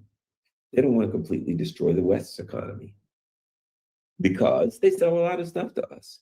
And if our economy completely collapses, then it makes it hard for them to sell anything. Who do they sell? What happens? It's like in the U.S. where, you get all these people who are like, we've got to put in AI and lay off all the workers. We've got to break the workers, screw the workers. Yeah, but the workers are also the people, if you're making something in a factory, they buy your stuff. If you come up with a service, they're the ones, or sell food or whatever it is, they're the ones that buy it. So when you destroy your workforce, you also destroy your market. Okay? The Russians and Chinese don't want to destroy their market. They want their market strong, but they don't want the market to be a threat to them. And additionally, I think they're looking at alternative markets in the global South and elsewhere, saying, if you guys don't want to act responsible, we'll have to help build these other markets so we can sell there. But we don't want to fight you. We don't want a confrontation. And we're not going to take the bait. And no matter how angry you get, I don't think the Russians are going to take the bait. I think they're going to show restraint, like it or not. And I like it because I don't want to see a nuclear exchange. I think they're playing the game. Now, what's going on in the Middle East? This is the way I'll put it. They don't want to break the United States per se, but I think what we're going to see is this. They want the United States to be in a compromising position so it's forced to take a deal that it doesn't take. I think that's it. That's where the Iranians are. They're the same place the Russians are, right? And this is inevitable. Isn't it interesting? The Russians, the Iranians, and even the Chinese, it's all the same deal. The U.S. says we still want to be in charge of everything. Therefore, we can do whatever we want in Taiwan. And China says Taiwan's the red line. You try it in Taiwan, then we're going to have a problem. Russia says Ukraine is the red line. You think you want to take Ukraine, we're going to fight. So Russians are fighting. And I think the Iranians are in a place where, let me just check, Scott Ritter's out and about, see if he's back yet.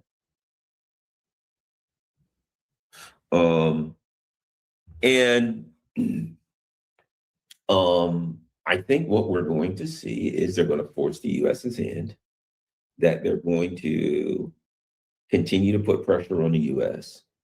And I think they're watching internally. I think they understand something, that when gas prices rise, when the American people feel the heat, that's when the government will be forced to act. And when the American people are like, holy God, it's $7, $8 a gallon, that Donald Trump the president's numbers will just completely collapse, that there'll be a political,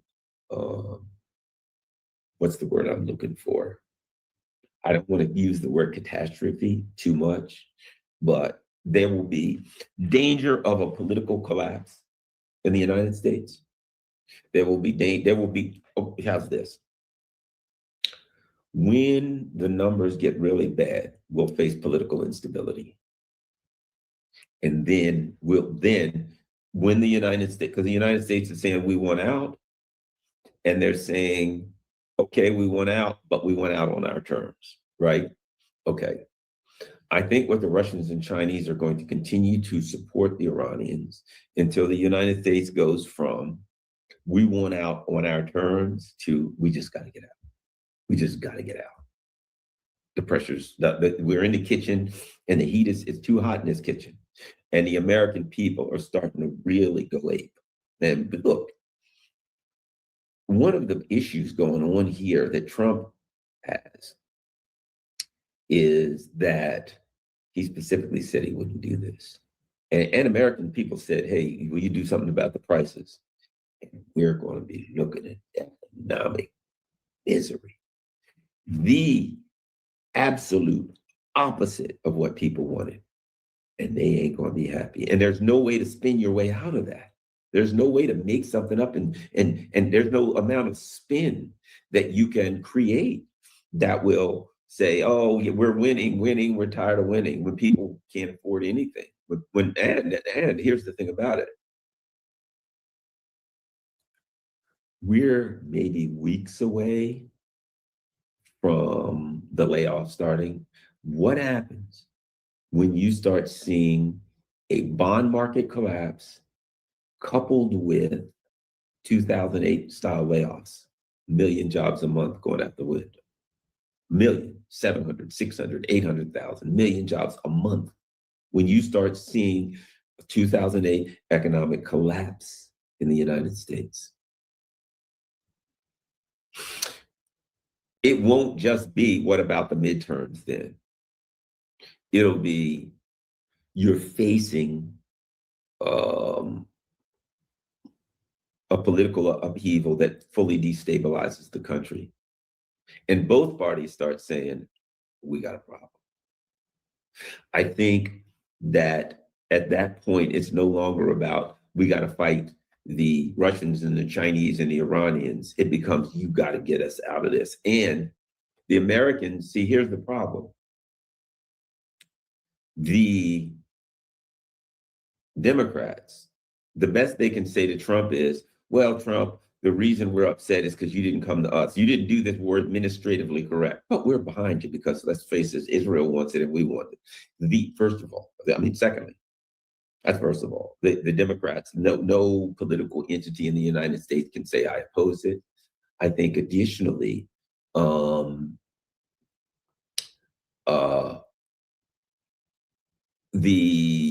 what's the word I'm going to look?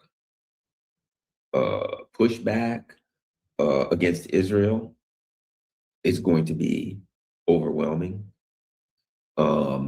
The fury, because a lot of people are like, Israel did it. So if you are running for office and you are in any way connected to Israel, in either party, you're gone. And you know it, you're gone. And that's it. And I'll put it like this, that's it for any support for Israel. Over, gone, finished. In our lifetimes, Israel will become a pariah state in the United States. I don't care where you go in the world, there'll be no place in the world you'll find where people hate Israel any worse than they do in the United States if our economy collapses and everybody's position is Israel did it. And it won't surprise me if the ruling elite don't try to go along with them and say, yep, wasn't us, it was Israel. But they still got to try to duck out of it. So I think the Russians and the Chinese understand something, and that is the one thing that the ruling elites fear more than anything else is internal uprising. Always internal uprising. That's where the guillotines come out. That they can bring the troops together if they're fighting you, and they're, well, we got an external enemy. They can bring the troops together, but for so long, Americans did not connect foreign policy to the deterioration of their day-to-day life and existence and economic situation. Now it's glaringly obvious. They said, don't do it. The United States said, we ain't listening to you. We're doing it, and did it. And as soon as they did it, as a result, and it was predicted, if they do that, your economy's going to hell. They did it, and our economy went to hell. And you're sitting there watching it in real time. They did A, B, our economy goes to hell. I don't like A. And I told them not to do A. And they did it anyway. And our economy, and we all knew this would happen. And look where we are now. We are in an unmitigated disaster, catastrophe. The mother and father, an entire extended family of all debacles. At that point, it could be, and see, this would be the beautiful thing to happen. At that point, Russia and China come in to the U.S. and they say, look, you guys are in a world of deep and serious you're in, as I like to say, you're in deep kimchi, deep guana, right? We can help you out, right? We can help you out. Isn't that the ultimate? You're going down, down, down. We can help you out. Give your hand out of this. But it's going to cost you. Right? You're gonna have to drop the sanctions, you're gonna have to do this, that, and this and that. And maybe if the ruling elite get desperate enough, they'll have to take some of that. So I think it's right now, look, the US isn't ready to bargain. They need to be softened up some more, but I think we're weeks away from them being softened up to the point where they're gonna have to bargain. And I think that's all we're looking at this point. Who knows if it'll work? I don't know. But I think the Russians and Chinese are playing their hands well from their perspective, from their vantage points. I think they're playing their hands well. And as an American who hopes the best for America, who hopes, I want to see an America where everybody has a chance, that's economically strong, where we have a media that tells us the truth, where we have a government that we put in power, that acts in our best interest. I know, all a pipe dream. We ain't got that right now. But I'm just saying, that's what I want. It's like somebody saying, what do you want? Man, I want to lose 10 pounds and I want to be able to bench press 315 pounds it's a vision. Come on, Garland. You're an old guy. You ain't getting a 315 anymore. Okay, man, probably won't. I can have that vision and I can try. And as long as I have that vision and I can try, maybe I will. I don't know, but I can go for it. See if I'm lucky. At least I need a vision. That's my vision. My vision is that this is like the alcoholic, that this is like the person with the substance abuse problem who keeps going till they hit rock bottom. And only when they hit rock bottom do they have an opportunity to stand up again, to have a productive life. And I think the United States has been going so low over the last come on. Look at the last two presidents.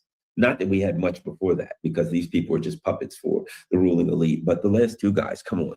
Biden was brain dead. Kamala Harris, he was about as bright as a wet match in a dark cave. Donald Trump, who seems to have some kind of he seems to be quite frank. He never was leadership material, in my opinion. But he does seem to be having some cognitive difficulties. I don't know what he's rambling about from day to day. Now, don't get me wrong. Some of it could be cognitive, cognitive reduction. Again, I have seen this too, where people who aren't really good at handling stress in difficult times, and when you put them in a very stressful situation, they start to just lose it. So in the same way that Donald Trump could be suffering from the cognitive decline, in a similar way that Joe Biden was recently, we could also be looking at a situation where Donald Trump is a man who is facing a circumstance that he's not capable of handling, and he's coming to pieces. So we'll see. Thanks a lot, everybody. Share this on all your social media platforms. Thank you to the people. Perfect. Follow me.